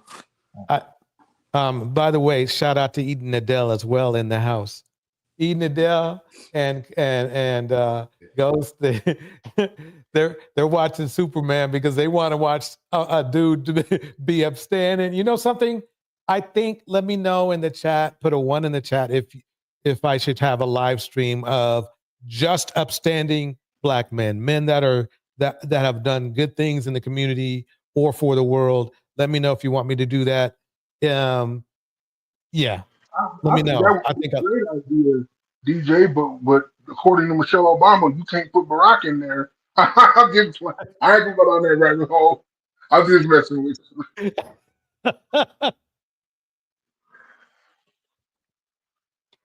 And since you know something, we're going to do that. So what I'm going to do is put in the in my community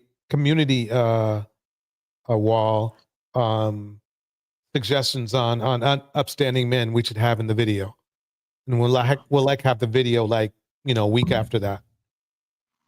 So I think that'll work out pretty good.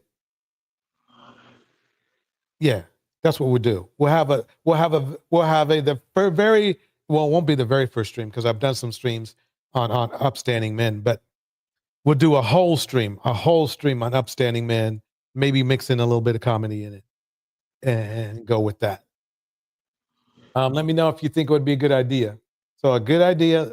Put a 1 in the chat if you think we should have a live stream of upstanding men. I might need to mix in some different things. Yeah, I think that would be, yes, exactly, Eden. Lesser known ones that aren't just famous and are being upstanding because they have to, So yeah, we'll definitely do that. Here we go.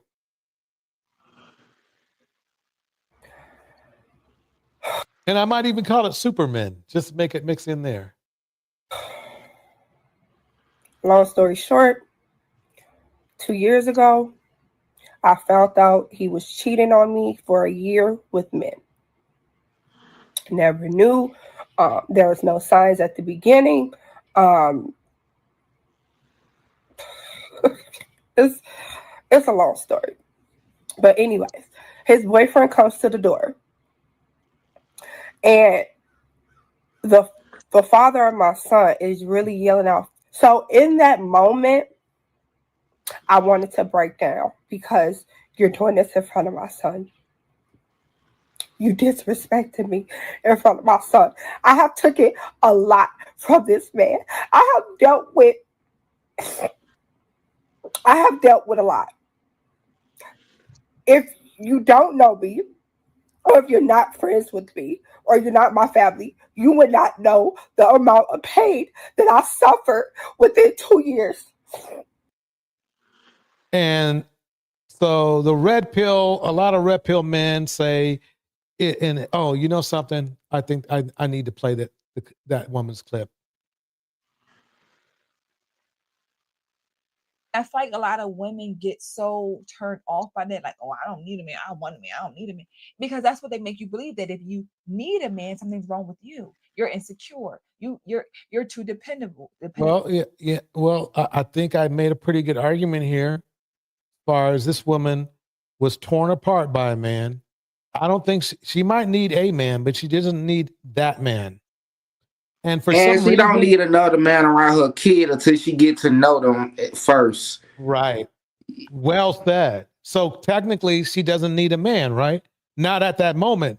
She needs to protect her child because unfortunately, a lot of these men, I'm telling you, there's, like I said, I just showed you a lot of these men are down low, and that means they'll be down low on some little boys and girls too. And you gotta think about it. All these women are not good women either.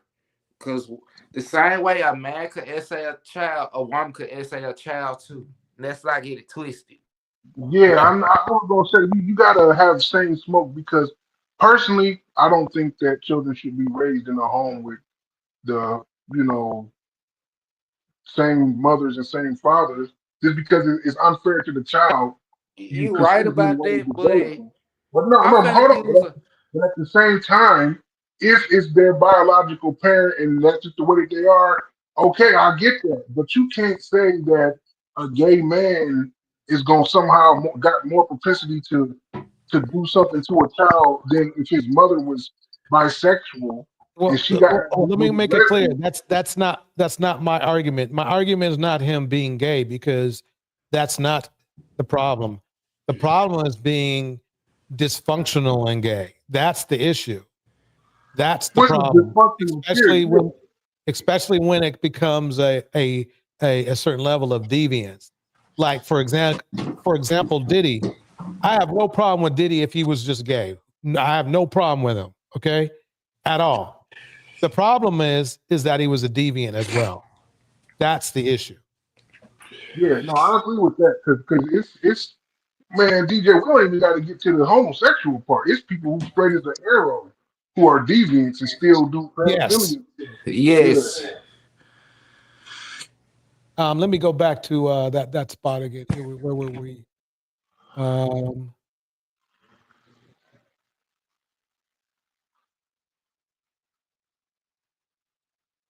Okay, yeah, right here. I took it a lot from this man. I have dealt with a lot.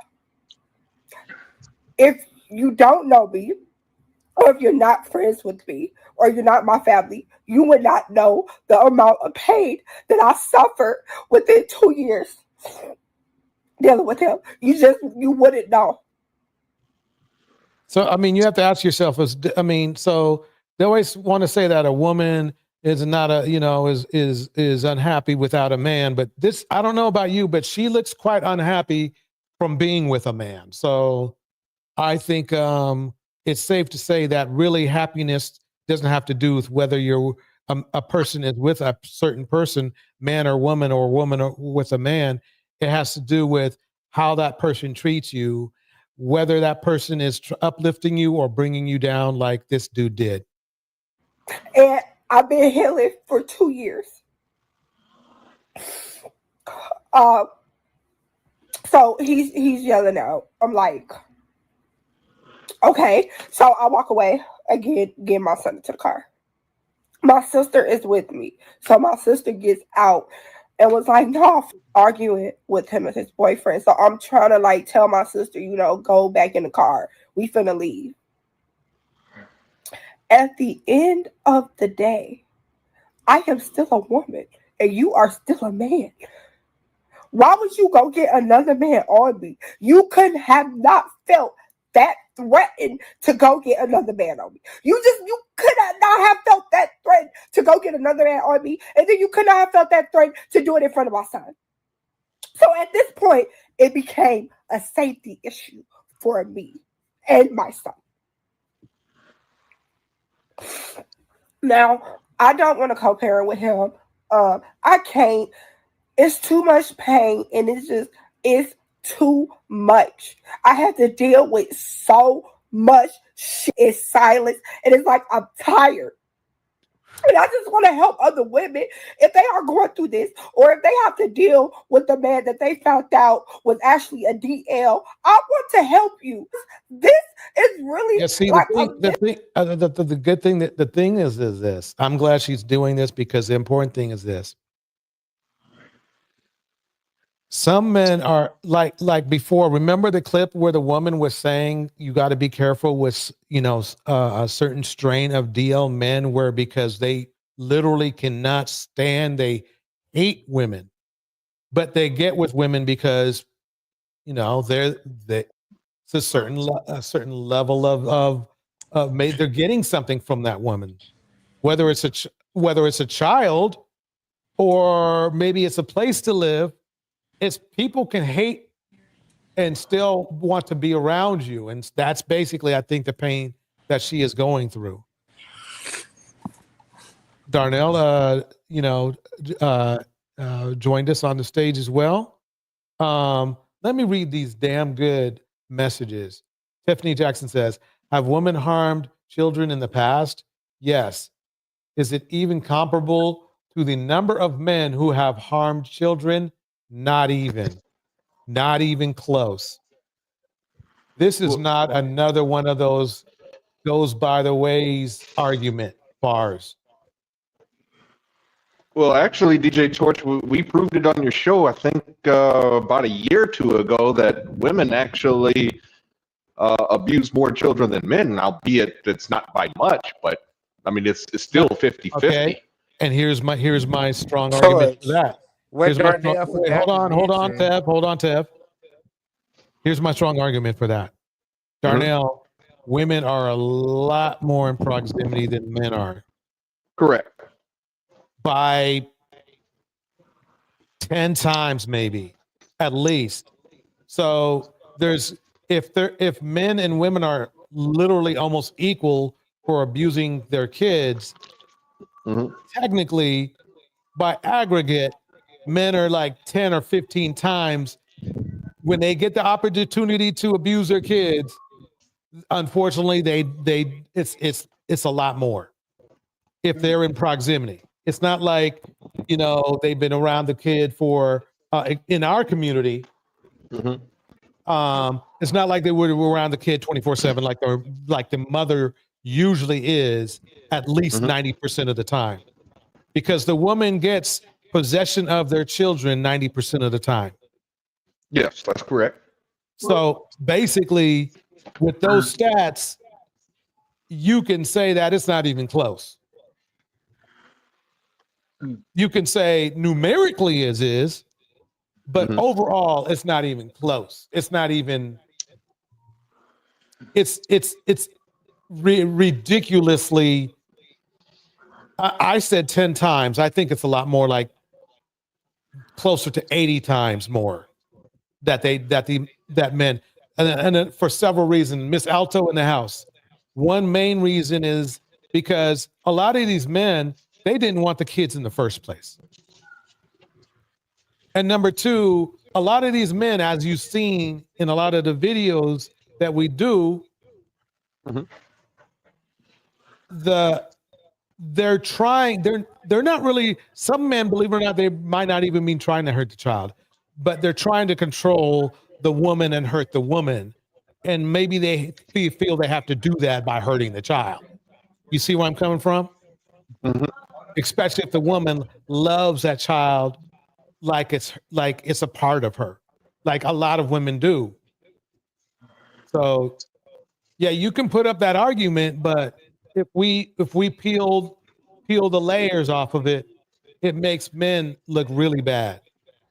Because I think, go ahead. I'm sorry. It should be more like, if men were acting right in our community, instead of we failing to realize there's been someone just posted that most of these PDL files are actually YT men. And that was somebody, YT. It was a YT guy that said that. And he also said they were the middle-aged, successful, college-educated YT men that are more abusive, that are just as abusive. Not finna say more or less, because those guys are just as abusive as black men too. No, do you have a source for that, Tevin? Dang, I I'm gotta just go on curious. Instagram because it was the YT man that said this, and a lot of black people in his comments said they been knew about it. Okay.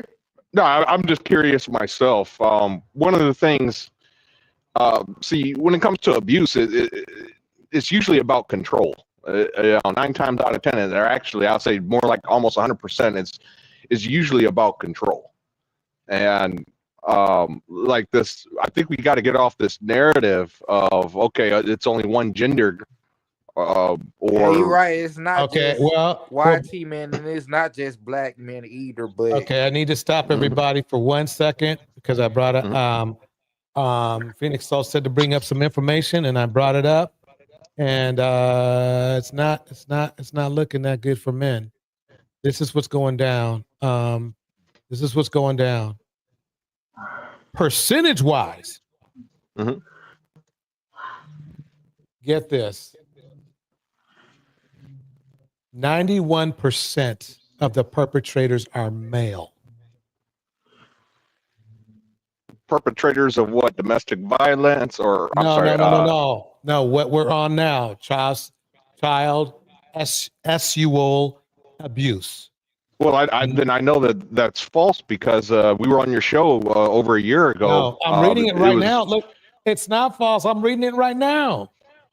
Well, that's impossible because I looked up the numbers a couple years ago. It was 50-50. How did it change? How did it go from 50-50? Darnell, let's think about this slow. Let's think about this slow now. The woman gets 90% of possession of the child, right? Correct. So if you're going by numbers,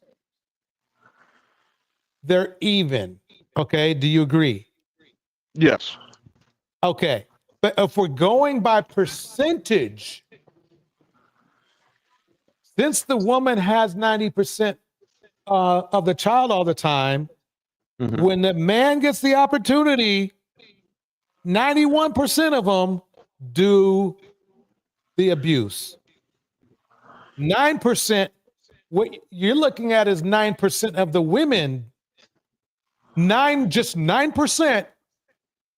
And it's only even because in our community, women have 90% of possession. Do you see what I'm saying?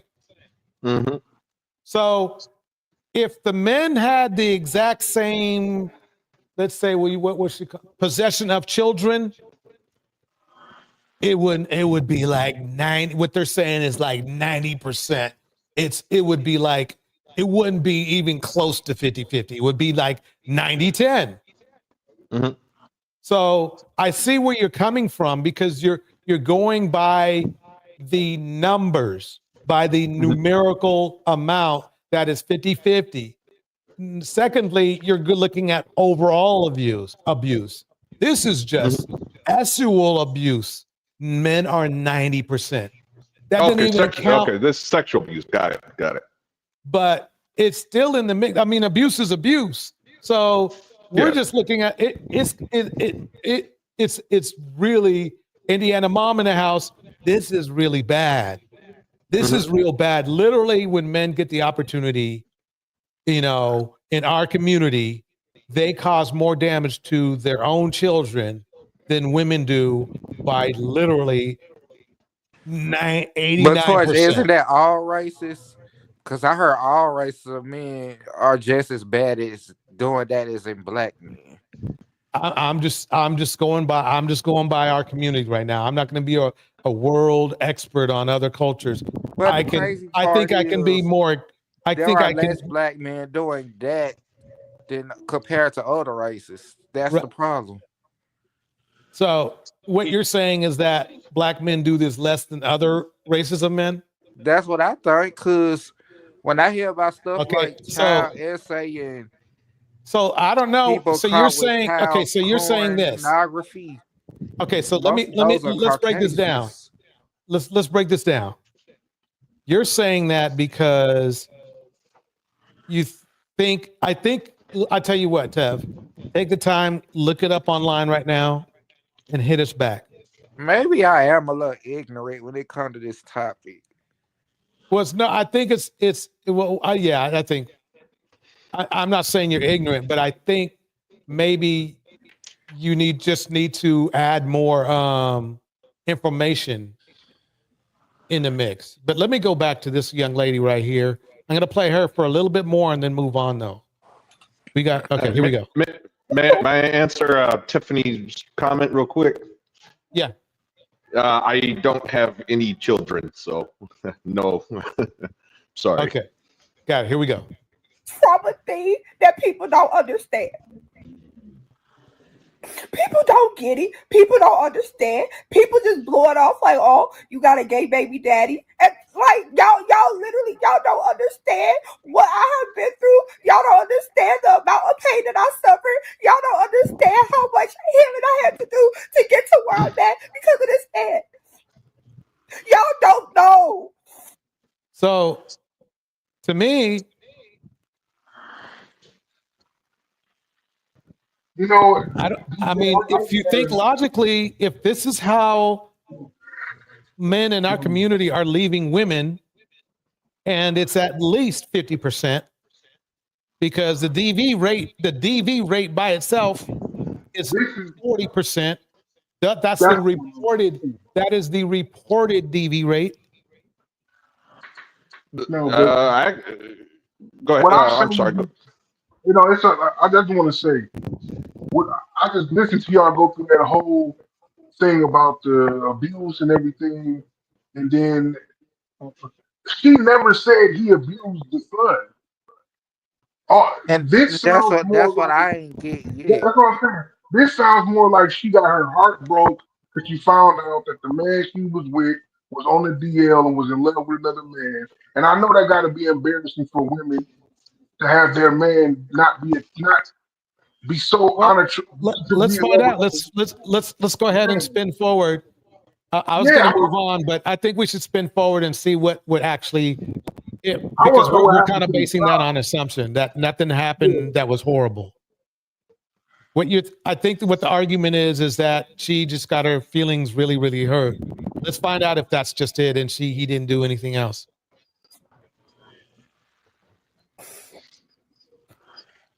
And it's like I'm so emotional because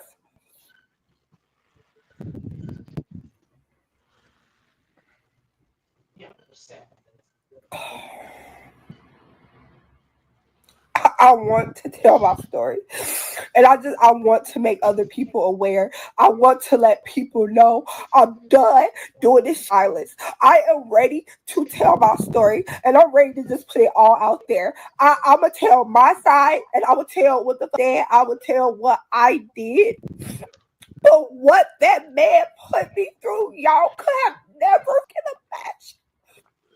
You could never imagine. You don't know what I went through. I suffered in silence for 2 years.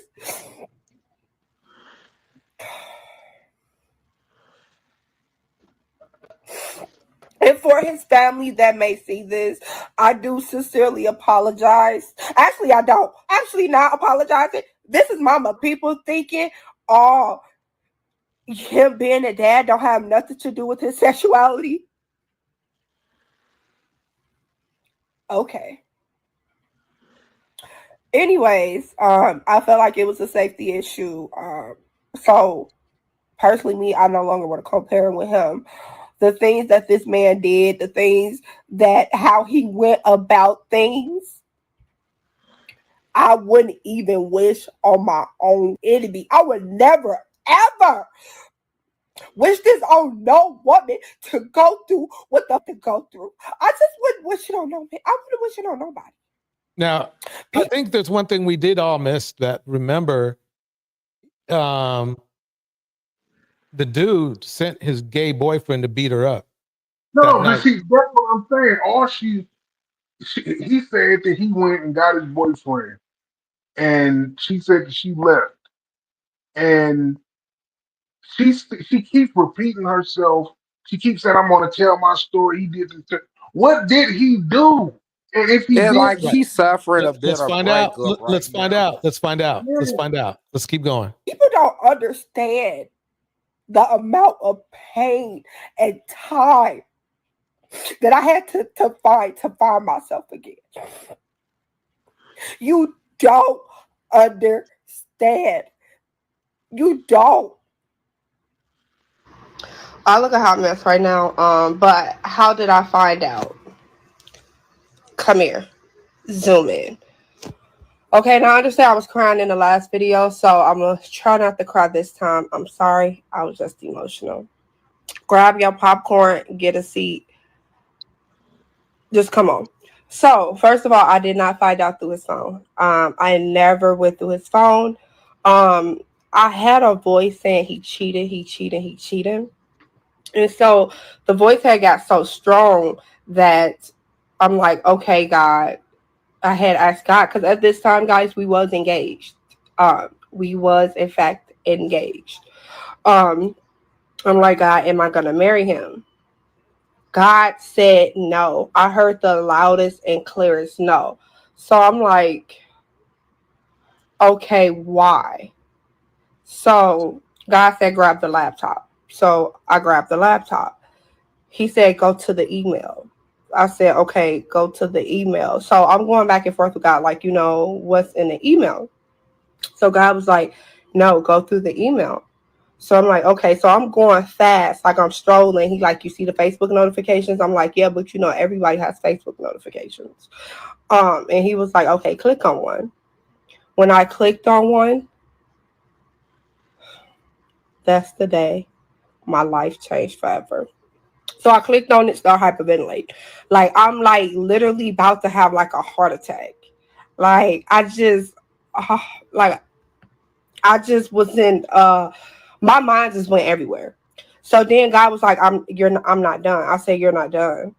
Now, if you know me, you know that I like proof. Like I need some type of proof. In order for me to argue with anybody, I'm not going to argue with you until I have proof. I need hardcore proof. Okay. Let me see if I can go fast forward it. Always been like that. Ever went through that man's phone. I found out in a laptop through his email. In 2018, in December, we dated. So from August of 2018 to December of 2018, things was good. We was getting to know each other. We met because, I got into a car accident and lost my car, and he was offering me rides, and I eventually took up on his offer. In 2019, things was good. We had a normal relationship. There was barely any disagreements. For our 1 year anniversary, he did take me to a fancy restaurant, and he did book a hotel reservation for our 1 year anniversary. Again, no red flags. Everything was just perfectly, fine. Our relationship was loving, sweet. It was just normal, like any normal relationship. In 2020, COVID happened. So when COVID happened, I found out I was pregnant of April of 2020. From April of 2020 up until December of 2020, which I gave birth to my son. He was caring, he was loving, he was kind, he was there for me. There was no red flags. He would rub my back, he would rub my feet, he would even rub my stomach. He was just overall there for me. So after we have our son at the end of 2020, now we're entering 2021, and that's where things kind of like shifted. So in 2021, everything was still normal, but now we was arguing more, meaning here he goes. That, and I can't exactly say, which months, because, it was so far back, but in 2021, we started getting into disagreements. It was just we just had a bunch of disagreements. It was a normal relationship, but we did have disagreements. In 2022 is when things kind of like shifted. In 2022, in January, he started making comments about how he didn't like me with my nails, lashes, and weave. So, oh shit, here it comes. Here it comes. He wanted me to practically look like a man. Now, from January all the way up until April, we still having our disagreements. That was the first red flag for me. And honestly, I had to do more investigating. So in 2022 of April, he went out of town. He went out of town for a job for construction. He barely wanted to talk to me. He was always around, his coworkers, of course. And, every time his, coworkers would come in the hotel, where they were staying at, he didn't really want to talk on the phone. So, he's out of town. I figure, he's tired, maybe, that's why. So from April of 2022 all the way up to June, okay, things were still kind of rocky, but again, he was still, he was still loving, he was still, there.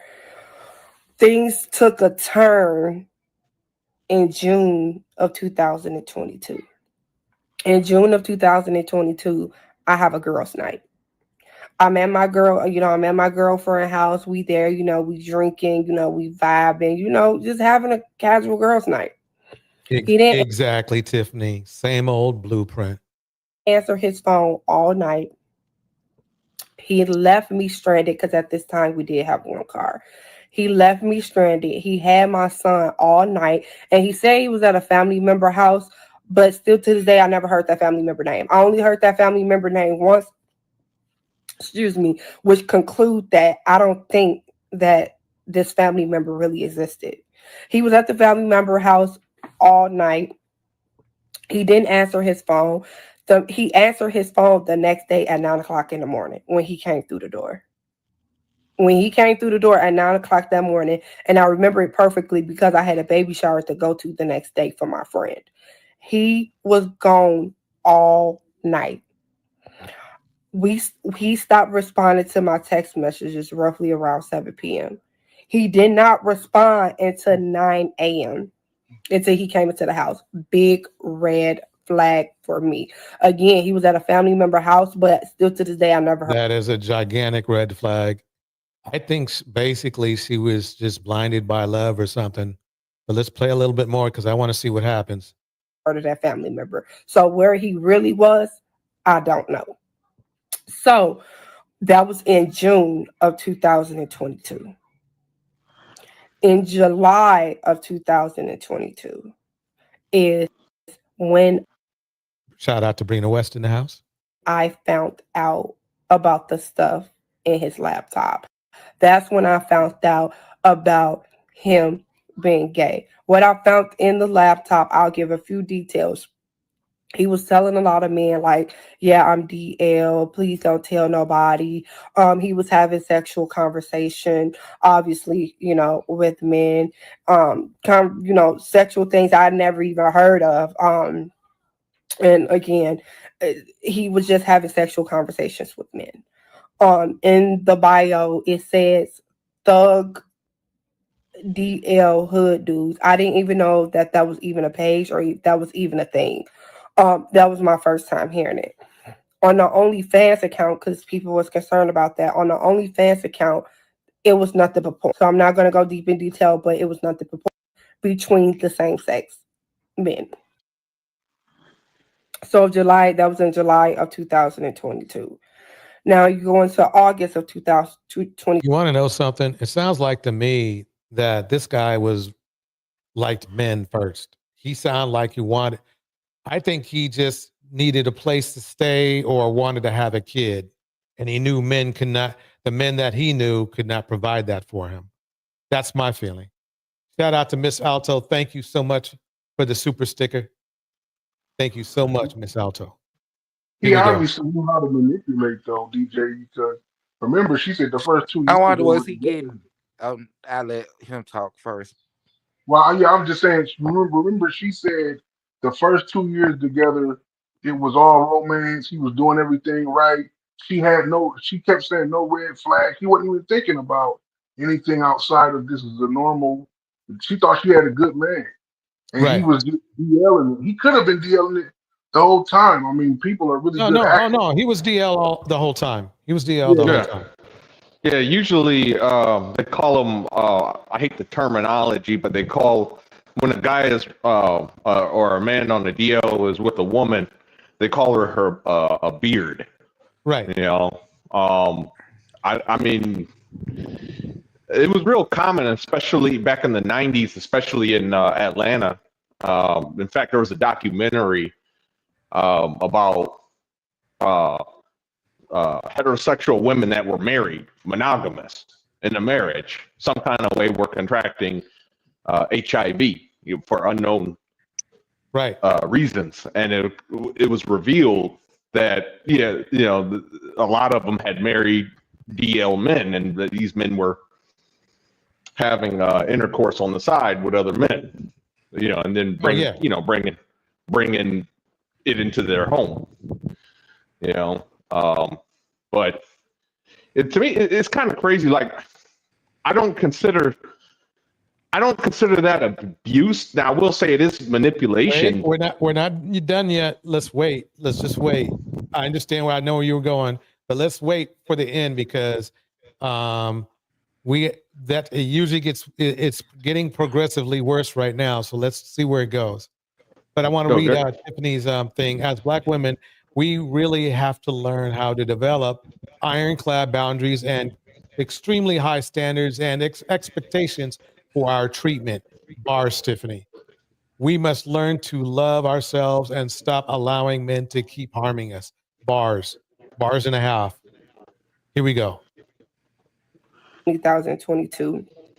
He wants to make it work. He's fighting for his family. He said he loved me. He can't live without me. So what I do, I take him back. I took him back. That is my fault, and I will take accountability for that. But honestly, for me, I was just trying to save my family. That's the only thing that I was really focused on. I just, had a baby. I did not want to be a single mom, and I was still in love with him despite what had happened. He had convinced me that, it was just, a phase. Shout out to Brina West. He wasn't gay. So I took him back.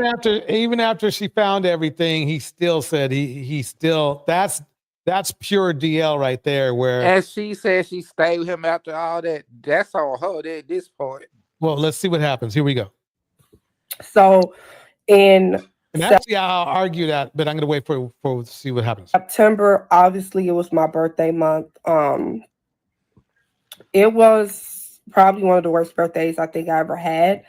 I didn't really do anything. He didn't really make it special either. Like he started changing. In October of 2022. Shout out to Angela Reddick, new member. All right, thank you, Angela Reddick. Is when we decided we no longer wanted to be together.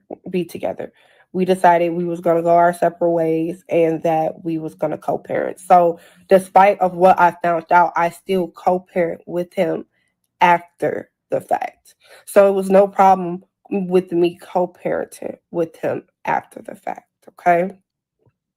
Now this is October of 2022.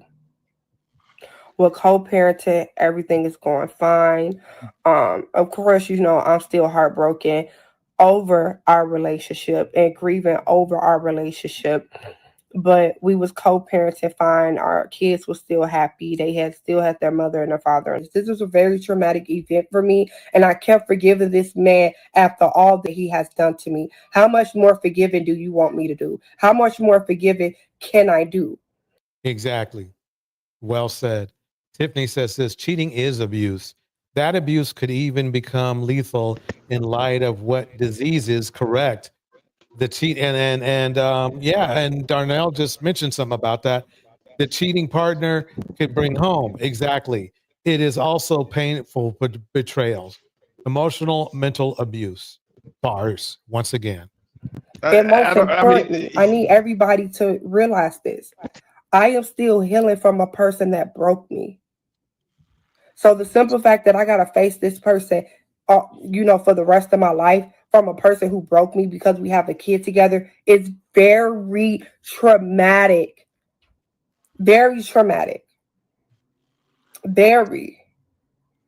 This is a traumatizing situation, and not only that, an innocent child is now placed in the middle when all he had to do was be honest, and all he had to do was leave. All he had to do was just be honest and leave. He could have been himself, and I would have had way more respect for him.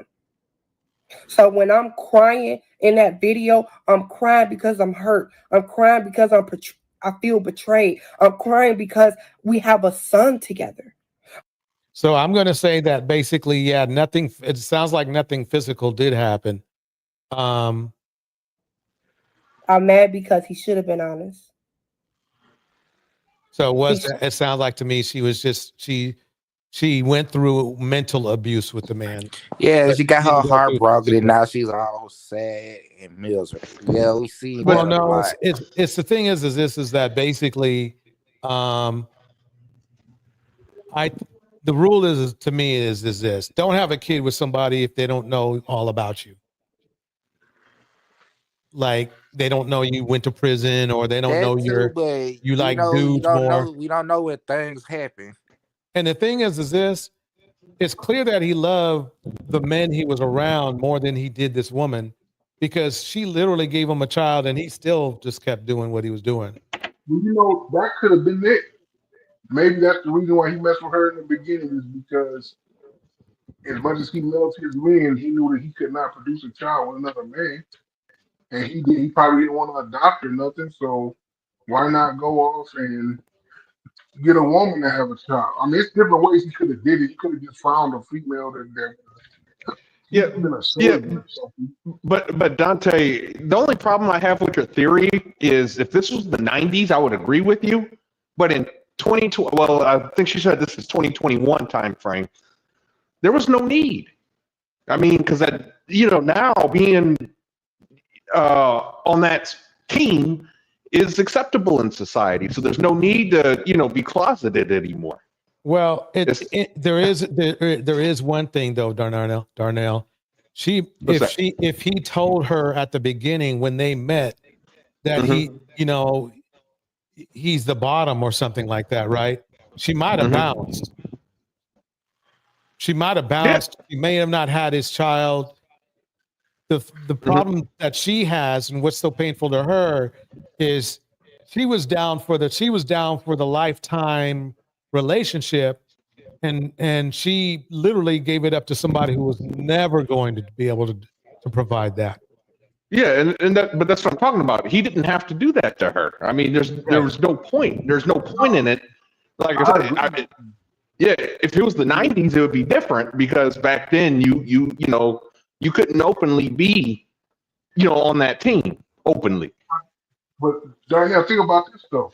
I totally agree with you. He could have easily just found a female who would have did this with him. But the problem is, remember when she went through his emails, he said, "I don't want anybody to know that I'm down low." That's why he did that. But and he probably was easing his way out of the closet, because, like you said, think about it. This happened in the early 2020s, and he probably was spilling away and started to slowly ease his way out the closet to the transition to the public, because that's a huge door to open. Because once you open that door, it don't ever close. You know what I'm saying? That's right. So he probably, I'm sure it probably racked his brain. But even with all of that being said, DJ, I'm gonna tell you right now, and I don't agree with all this stuff that's happening, and he shouldn't have broke her heart. That was fucked up. But in the court of law, like if they tell you he takes the child custody, he's gonna get part custody of the kid, whatever he want to get. He probably not gonna get full custody, of course. But ain't no judge gonna block him from having no custody or no vision of the child at all, just because he broke the woman's heart and is gay. Because people get divorced and do stuff all the time in relationships that have nothing to do with the children. Right.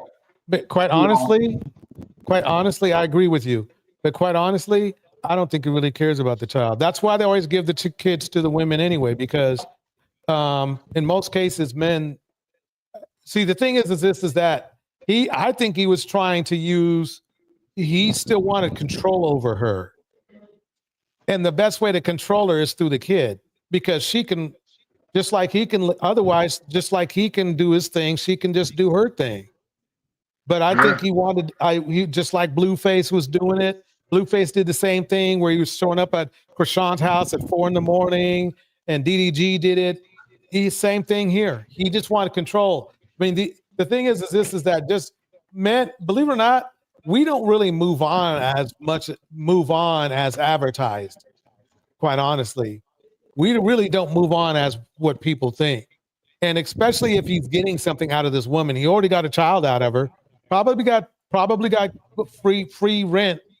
Why should he stop interacting with her? And a lot of people, I think that's the a good aspect. theory. I'm sorry, go ahead. I apologize for cutting you off. I was just agreeing. I think that's a good theory, that when you said free rent, that makes sense.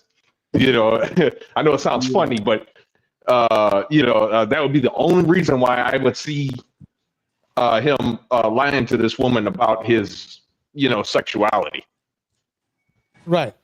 I mean, he didn't want to lose access. That's basically it. That's why, even though he could care less about her, but DJ, you're gay. Like, you're not going to care about access, right? No, but he does care about access. See, the thing is this. That's you brought up a good point. The point is this. He's not a normal thinking person. I'll tell you why. Because it's clear that he likes men more. So after she gave him the way out, he still would have been a jerk, but he would have just moved on.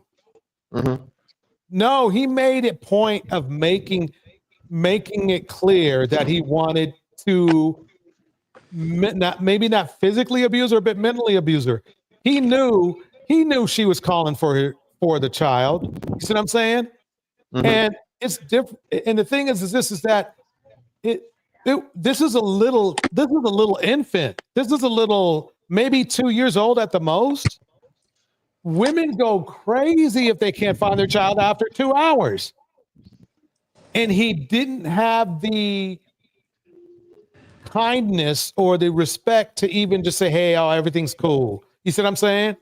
He lied. Let's face it. Everybody don't let their phone go for no 12 hours, well, unless you're fishing like me, but that's different. But anyway,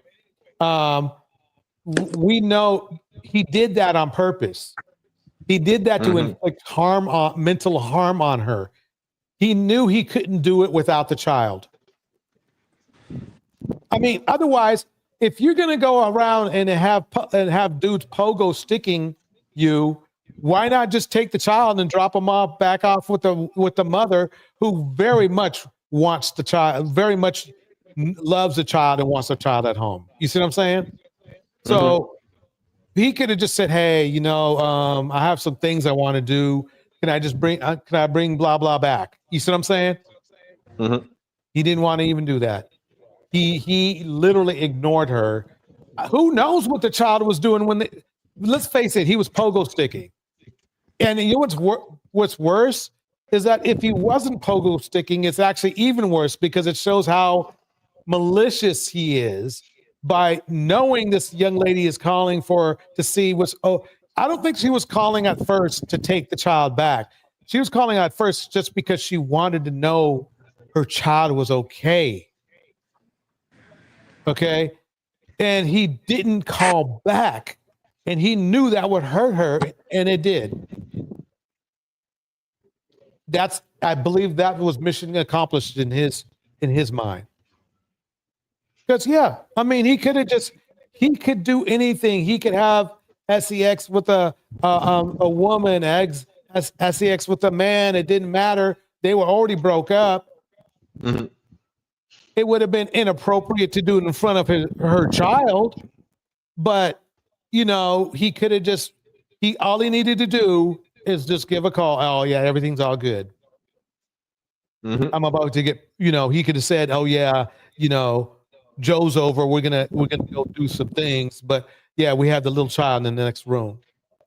It sounds shitty, but he could have at least called and said that, right? He didn't even do that. So I can see why she was tore up. because you don't know. You see, I mean, it's not, unfortunately, it's not uncommon. And if you watch the Sunday shows, you see how common it is for little infants, little girls, little boys to disappear and shit. So yeah, she's going to be worried. If she's truly a mother, she's going to be worried. She's going to be worried sick. That little child is a part of her. So I mean, I think that's the part we're missing, and why we don't see it as abuse, because we're not looking at that part of it, that aspect of how much she loves that child. So it wasn't, she wasn't trying to bother him. She wasn't trying to, this guy was a borderline sociopathic user, psychopathic user. I feel the same.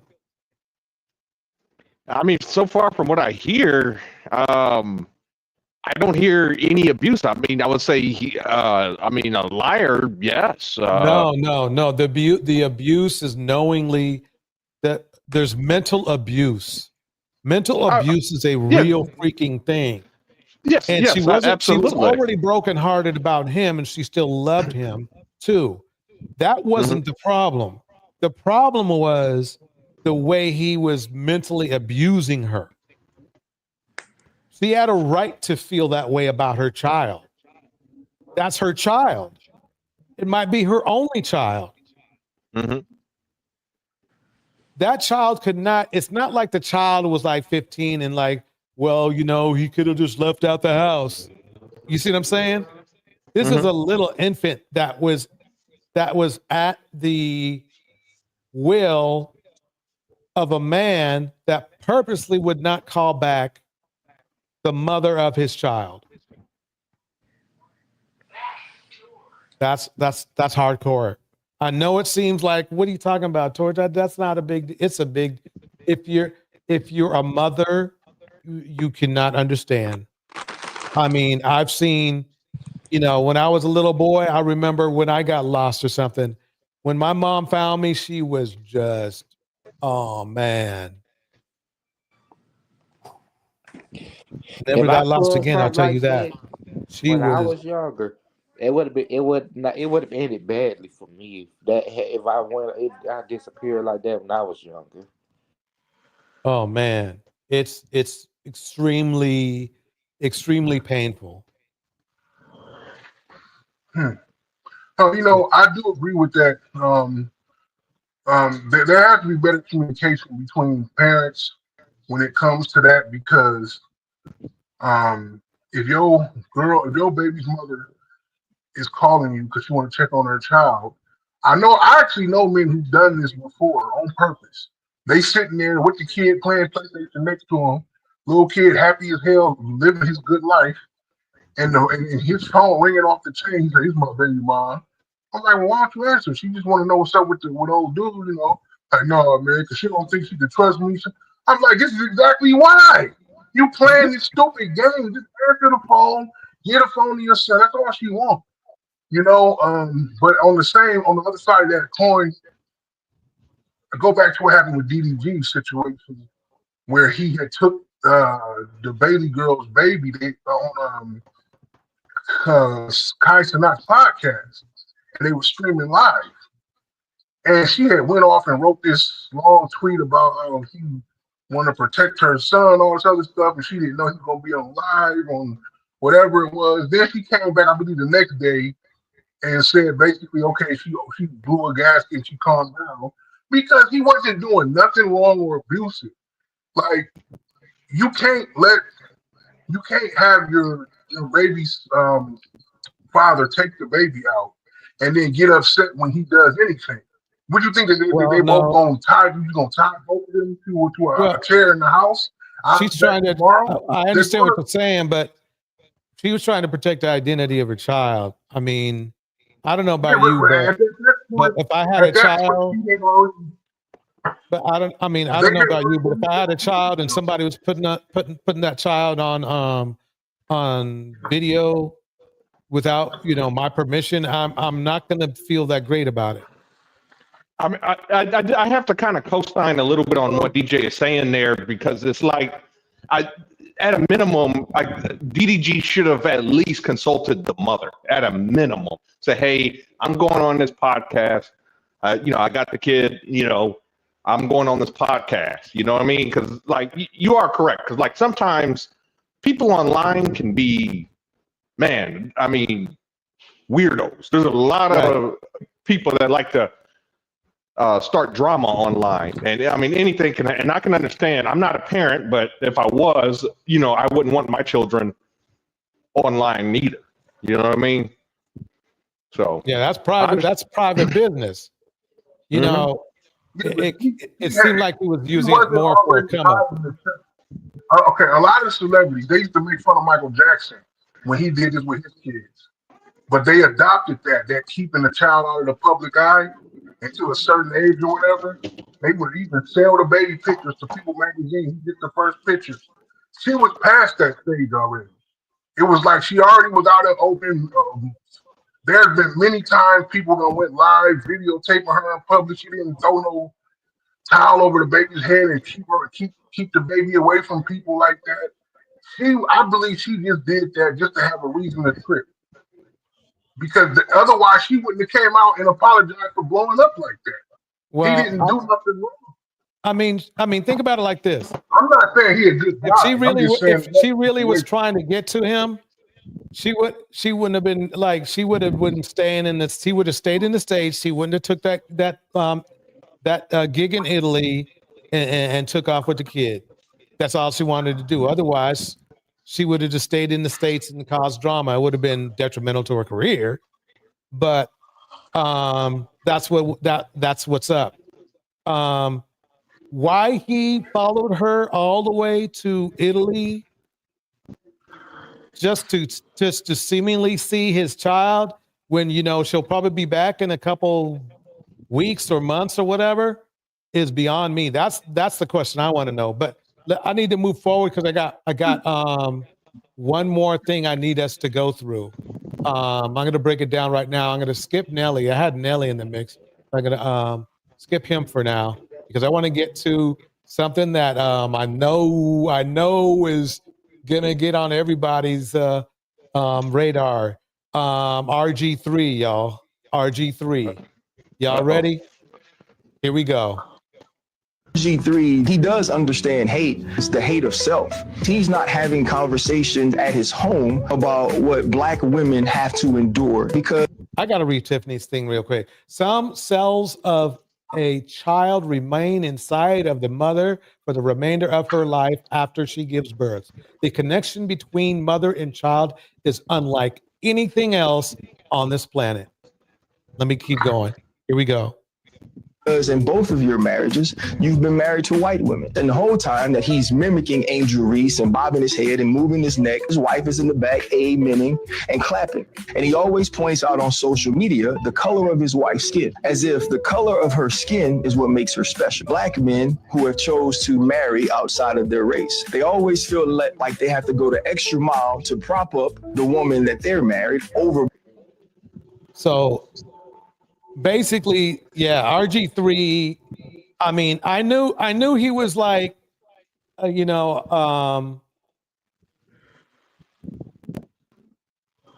knew he was like, how should I say it? Like this, but I didn't know he was to the toxic point where he literally needed to show his way, because you can hate Black women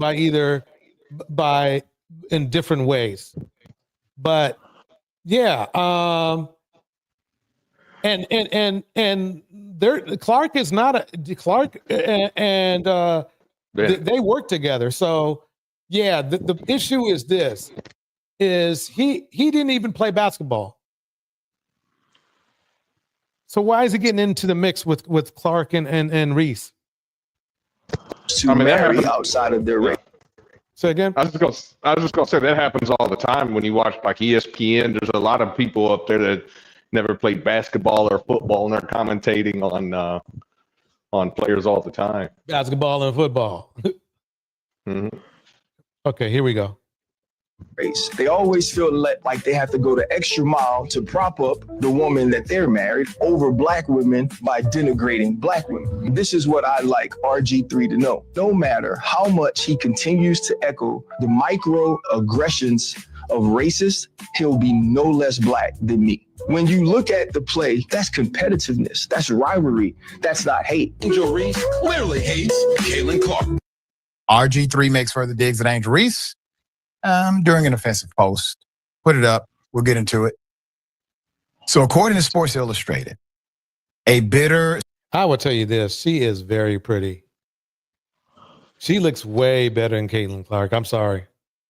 Oh, yeah, you're the only one who said that. I agree to. I don't know about that. I mean, you know, Clark is not no. They pedestalizing Caitlin Clark and she YT. Caitlin Clark doesn't look good, bro. I mean, she's not ugly. She's bland. She's chicken with no spice, no seasoning. Yeah, exactly. I know a lot of average black women who look 1,000 times better than Caitlin Clark. Even without. I mean, yeah. I mean, the looks thing. Okay, you know, I think that's kind of, you know, a little on the petty side. But the thing is that, you know, when it comes to Caitlin Clark, you have to admit she is the savior of the WNBA. She has injected more money, you know, into the.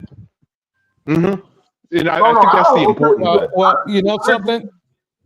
I think if all the black women leave the WNBA, she ain't gonna be no star in there anymore. I don't know. I mean, all the black women that were in there, I mean, they weren't putting fans in the stands. No, I don't mean that. But what I mean is that there wouldn't be no WNBA without the black women there. There might be okay. There might be you know, WNBA. That started in 1997, I think. Yeah, I think it started before that because I remember I used to have a pair of shoes, Cheryl Swoops. I don't know if anybody remember that name.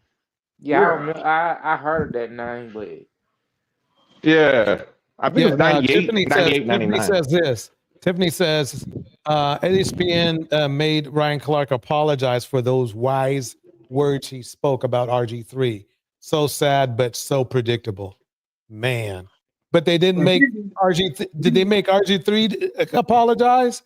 They can't because they fired him. ESPN fired RG3 last year. He don't work for them. He on a podcast. Okay. And then the crazy part is when Ryan Clark said all of that, he wasn't on ESPN. He was on his Pivot podcast.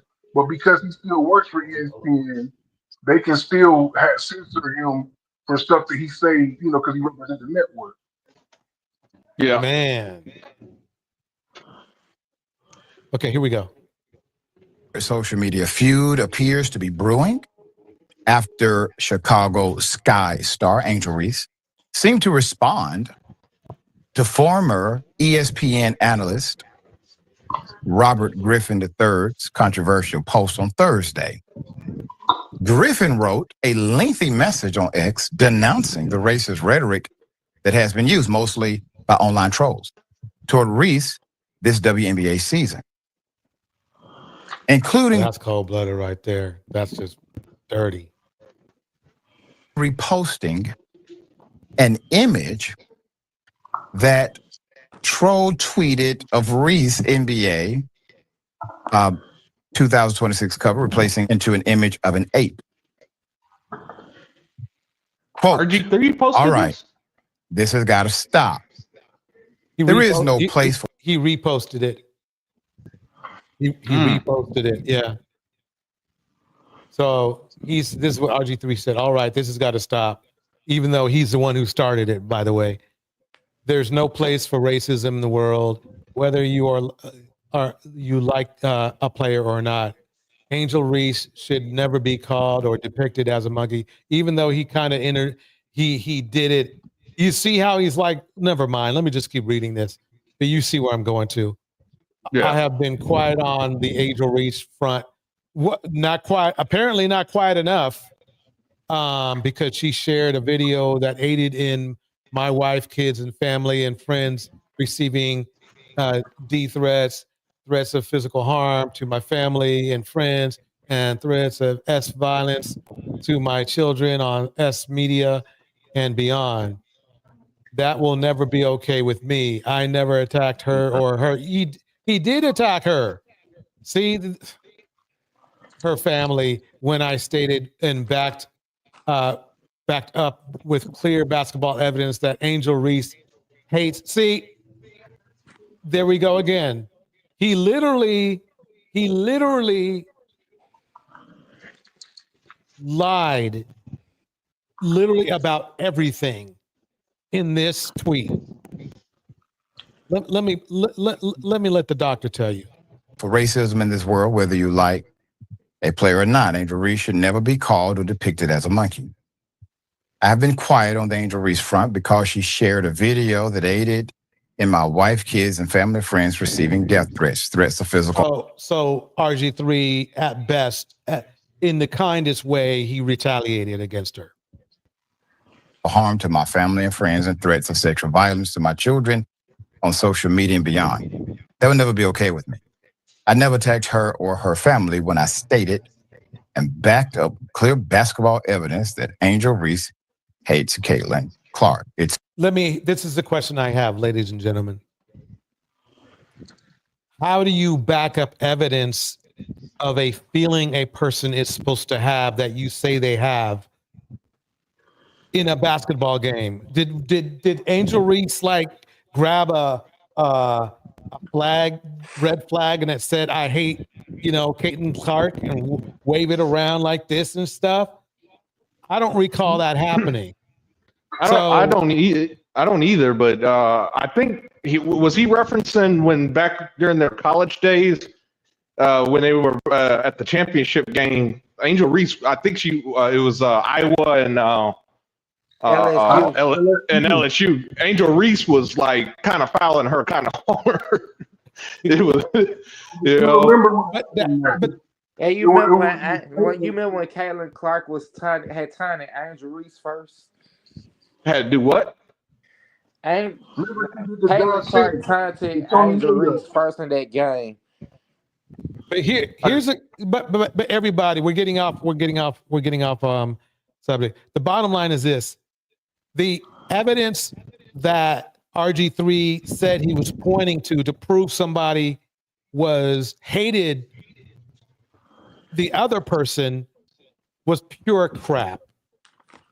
I mean, look, okay, let's take football for instance, right? Mm-hmm. The guy who literally ended RG3's career by breaking his knee, he didn't hate RG3, right? He was just trying to dislodge the ball. Mm-hmm. RG3 slid and left his leg up and it got smacked. Mm-hmm. So if we use the same evidence to prove hate, RG3 theory falls on its face, because you cannot go by if somebody smacks somebody down or something like that. We've seen people smack somebody down and then at the end of the game it's like, yeah, we was just having some fun. It's all good. And you never heard from them saying, I hate you or whatever after that. You never did. Well, yeah, I mean, there's that, but at the same time, too, you remember the controversy after LSU beat Iowa. So Angel Reese's team beat Caitlin Clark's team. Okay. Right in the playoffs or in the championship game. Anyway, for whatever reason, Jill Biden, she wanted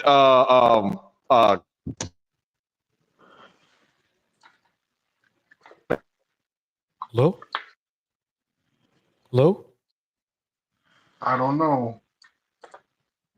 I know what he was talking about. I can't remember exactly what it was with Jill Biden. Something had It had to be something to do with Caitlin Clark. Yeah, I can't remember. Yeah, because I think what had happened is that Angel Reese got a little upset about that, and rightfully so. It's like, hey, we won the championship game. Wait, but I'm gonna go back. Here we go. How does that prove she hated Caitlin Clark? Yeah, there's no way to prove that. Because they were playing hard against each other.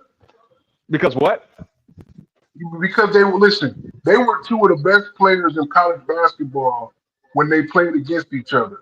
Caitlin Clark is a keep-talking, chest-beating basketball player, and that's what I like about a lot of people like that about her. She would score in your face, and she would go in your face and do the hands in the face, you can't see me.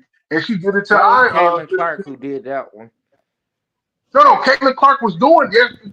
Caitlin Clark did that to South Carolina the game before. And then when she played against LSU and they lost, Angel Reese went up to her. Reese did it back to her. Did it back to her, and the media made it look like Angel Reese was some little hood rat. When everybody was trying to explain to him, even ESPN was saying, no, Caitlin Clark been doing this all season. And she just doing it back to her. And that's when that controversy started. But Angel Reese said in a press conference when she got drafted that she was a Caitlin Clark fan. They even got video of them playing against each other when they was 13. You know what I'm saying? In like All-Star League. They've been knowing each other for a long time. And they both end up being the two biggest stars in the league last year in WNBA. They don't, hell, Caitlin Clark Angel Reese make more money than Caitlin Clark do. You know, she got more followers on Instagram and everything. Yeah, Angel Reese is on a box of Reese's Puffs. Yeah, I mean, Caitlin Clark doing her thing with Gatorade and stuff. But I'm saying, like, Angel Reese is just more popular. One, I'll be honest with you, this is what we said earlier. It's because she's just very feminine. I know she's a basketball player, but you know the WNBA is not. Yeah, but Angel Reese looks more feminine than Caitlin Clark. Yeah, I gotta agree. She looks better than Caitlin Clark, but the thing is it might be. Anybody remember the '80s? You had the talk was who was the best, Larry Bird or Magic Johnson? You know, it was just that race thing. Like Larry Bird was the great white hope, and that's what I see here. Is Caitlin Clark is like the great white hope, and Angel Reese. Just wait. Hold on one second. You just solidified my argument because didn't those two men, Bird and Johnson, became good friends after that? Oh, absolutely. But I mean, on the court. But say again. Like they was cool during it. Like now on the court, they was obviously competitors. It ain't like today's players, and that's the same thing going on with Angel and Caitlin. Just because they don't hang out with each other off the court or whatever, it don't mean she hates her. RG3 was Thank you. Because he had an agenda to make, because he is trying to appease his white girl and his white people. And it's crazy. You know, I just want to say one more thing. What was crazy about RG3 is that the whole reason his career got ended is because his coach didn't give a shit about him and got him injured in the game. And then the next coach came in, John Gruden's little brother, and he was completely racist toward RG3. And he's still kissing their ass. Yeah. You mean Shanahan? No, well, yeah, Shanahan shouldn't have put him out there.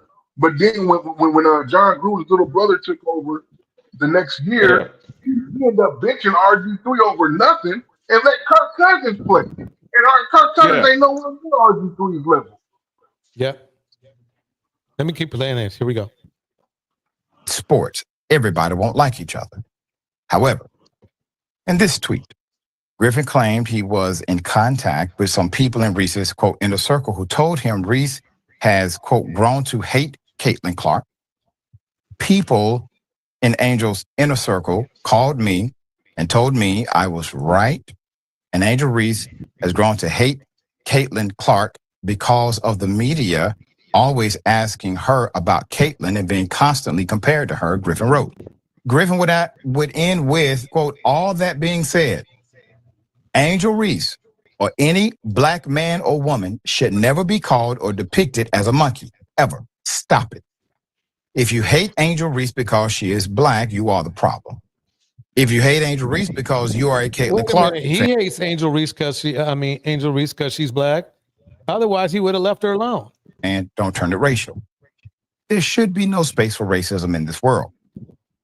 So hours later, Reese appeared to fire back at Griffin to set the record straight, quote, lying on this app when everybody know the first and last name of everybody in my circle for clout is nasty work. Reese's mom also called out Griffin for his alleged claim about Reese and Clark. Quote, man, stop with the cap. Reese's mom wrote on X, quote, my daughter's circle is so small and tight. So I'd be interested to know who called you. Whomever you say called you is not in her inner circle to speak on her feelings towards a media/fandom made up beef. Just stay on the side because the doors are closed over here. TLT Sports Rick Strong had some choice words for RG3. Here's video. This simple message is for Robert Griffin III. If you are not Robert Griffin III, please keep scrolling. Robert, Bob, shut the up. Shut the up. How much bullshit are we going to have to hear from your bitch ass, man? Utter nonsense. You going in. You going in hard. We've already seen your coverage. We have seen how uneven it is and how you, knowing the audience that you have gotten from, let's say, for example, your interview with Dana White, where you allowed him to spew utter nonsense on your show, unchecked, promoting so many falsehoods while you and your wife just sit back and giggle and laugh the entire time and fawn over him because you want to use his guest book for future interviews. You have put a target on Angel Reese's back more than she should ever have. And now you're lying about, oh, I have so many people in her group chat texting me that she hates Caitlin Clark. Wow, that sounds a lot like what you say every single time you could take a shot at Angel Reese and promote Caitlin Clark. And not to be outdone, today you decided to promote on your own timeline a racist image from someone who has like 200 followers on Twitter. Dang. Look, I can't play the whole thing, but yeah, he goes in on him. No, exactly. You know what? That's almost like gaslighting right there. When he put that image up of the monkey or whatever and said this is not cool, that's on. But it's like, dude, but why would you retweet it? You see, you think you retweeting it just to say this is not an example of what's not cool. But what you really doing is equating to all the racist people in your things because they just want to see you tweet that. Now it done got all these views. Like the dude is sick, man. Yeah, he is. Well, everybody, it's 3 hours. It's been 3 hours, close enough. Let's go ahead and finalize this. I'll start with Tevin since you know. I'll start with Tevin. What are your thoughts about the live stream today? What do you think? What do you think about the situation with Caitlin Clark and Angel Reese? Excuse me, I Angel think Reese. the situation is bullshit because you know how people try to make Angel Reese look like the better black woman and all that bullshit. Mm-hmm. I see that what RG3 trying to do it. That's usually what a lot of black men do when they have white wives. And on top of that, that same vitriol they show towards black women, they eventually show it to their biracial daughters too, who society considers black. So yeah. All right. How about Darnell? Well, great show as always, DJ. Thank you for having me. Yeah, I mean, with the thing, I mean, I guess it's up for debate if Angel Reese and Caitlin Clark has this feud. I don't know. There is evidence that points to it.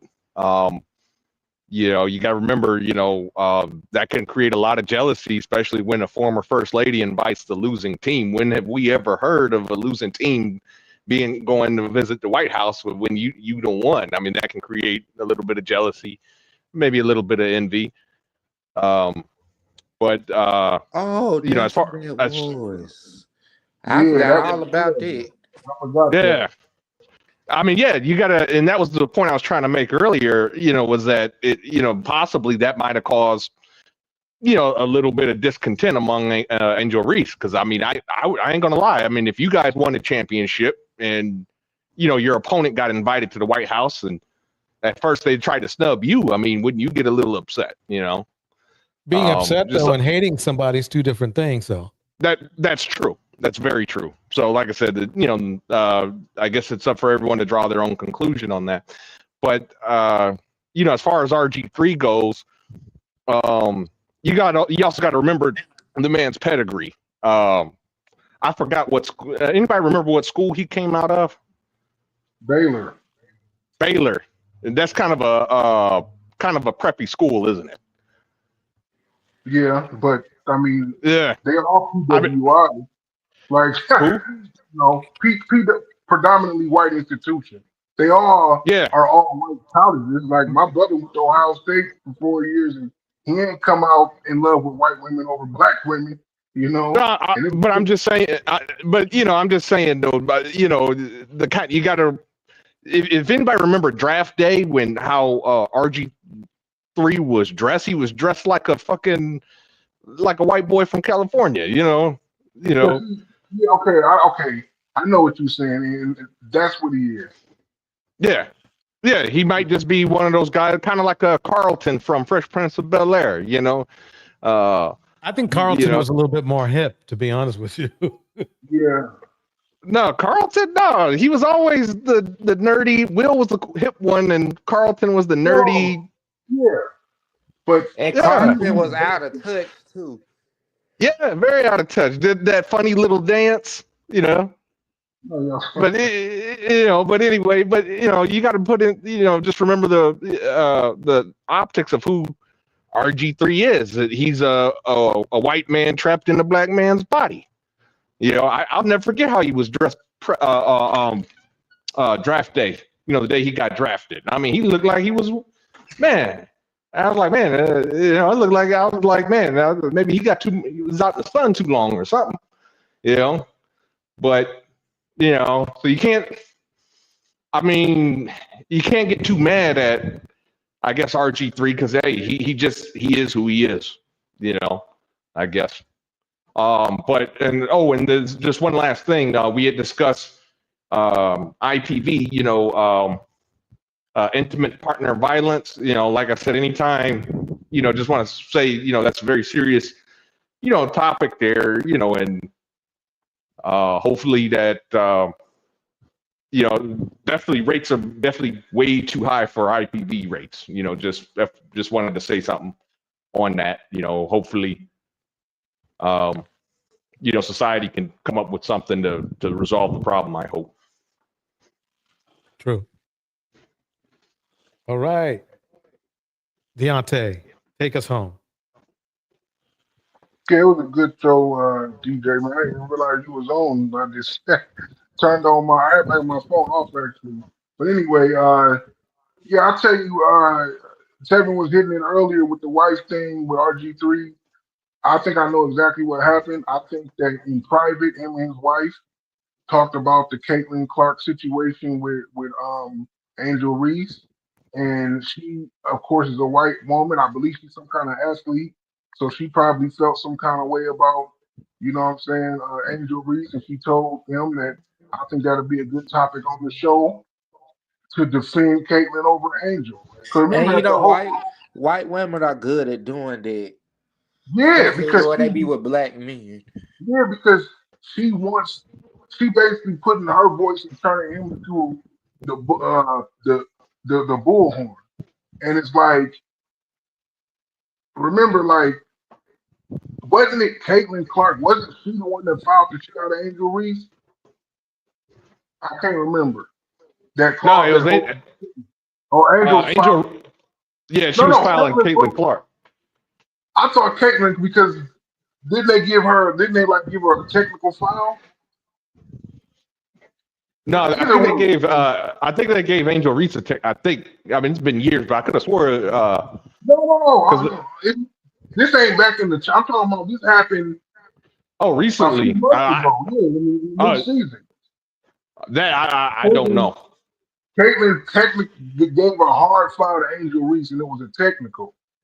And Angel got up off the ground and was yelling at her, and I mean, like again, that don't mean that they beefing. You got somebody put out the shit out you. Even the rest say it's a technical. You allowed to get mad and say something. But that's when RG3 came out and said, "Oh, she just don't like Angel Reese," and he said it wasn't a check. I remember because he was saying that wasn't even a. I'm like, all right, dog, whatever. But yeah, man. Basically, that is one of the saddest things in the world is a black man who does not appreciate or who he is. But it's hard to appreciate it when you don't know and you don't understand. You know what I'm saying? Like he one of those black people who starts at slavery. You know what I'm saying? And what I mean is like if you ask him how life goes or who your people are from, my life started from slavery till now. So basically my whole history is just shit. I just come from a shitty group of slaves that ain't shit, but athletes. And he don't want to be that. So he gonna be as white as he can. Well, I mean, but to play devil's advocate just really quickly, Dante, I mean, can you really blame the guy? I mean, what's not, Yes, I mean, hold on. Just hear me out here. Low interest loans, lattes, and who can turn all that down? It's kind of great being a white man, getting in the country club, Yeah, okay, listen. That's because we live in, I'm talking about before DJ show. We live in the white empire. We live in the capital of the white empire. This is modern day Rome, America is. Of course, like, so we are seeing the top end of what it's like in that society, and we want it. But the problem is, remember, we don't run this place. We can have our own places where we can live the same way that they're doing. You know what I'm saying? Without it still be us. That's what's missing. The RG3 one of those black men who don't see that. He's the person who never see a world where the white man is not running not just the world but him. That's why he want to. That's why he want to his baby, because he want his baby to be able to assimilate more into their society. But Dante, don't you want to get in the country club, brother? Okay, yeah. Let's close it down. I appreciate everybody coming through. Have a good Saturday night. If you're on the East Coast, I know it's kind of late, but I appreciate everybody hanging out and being here. I might be on tomorrow, but if I'm not on tomorrow, I'll be on Tuesday. And I am going to put in the mix a live show with positive black men in our community. Give ourselves some hope. So for everybody out there, let me get some shout outs out of the way. Tiffany Jackson in the house, Miss Alto in the house, Angela Reddick in the house. Of course, the guys on stage, which was Darnell, Deontay, and Tevin. Of course, Phoenix Soul was in the house. Ghost was in the house. Who else was up? Oh, Indiana Mom was here. Brina West. I appreciate everybody being here. Thank you so much for the super chats and super stickers, everyone. I appreciate that. I'm glad to check the system out, see that it's working. Eden, Adele, amazing idea. We're going to bring some positive men up in here. Thank you, Phoenix Soul, for a great idea. Let's see if we can find some men that'll compete with Superman. You know what I mean? At least come close, right? Oh, shout out to King Sigma for coming through. And Henry Myers, of course. Razor Rays was in the house. Thank you, Razor Rays, for the super chats. What else? Who else? Susie Bear was in the house. Thank you, everyone, for coming through. Okay, I think I'm done now. I think I'm done. Thank you, everyone. This is DJ Torch. I'm out.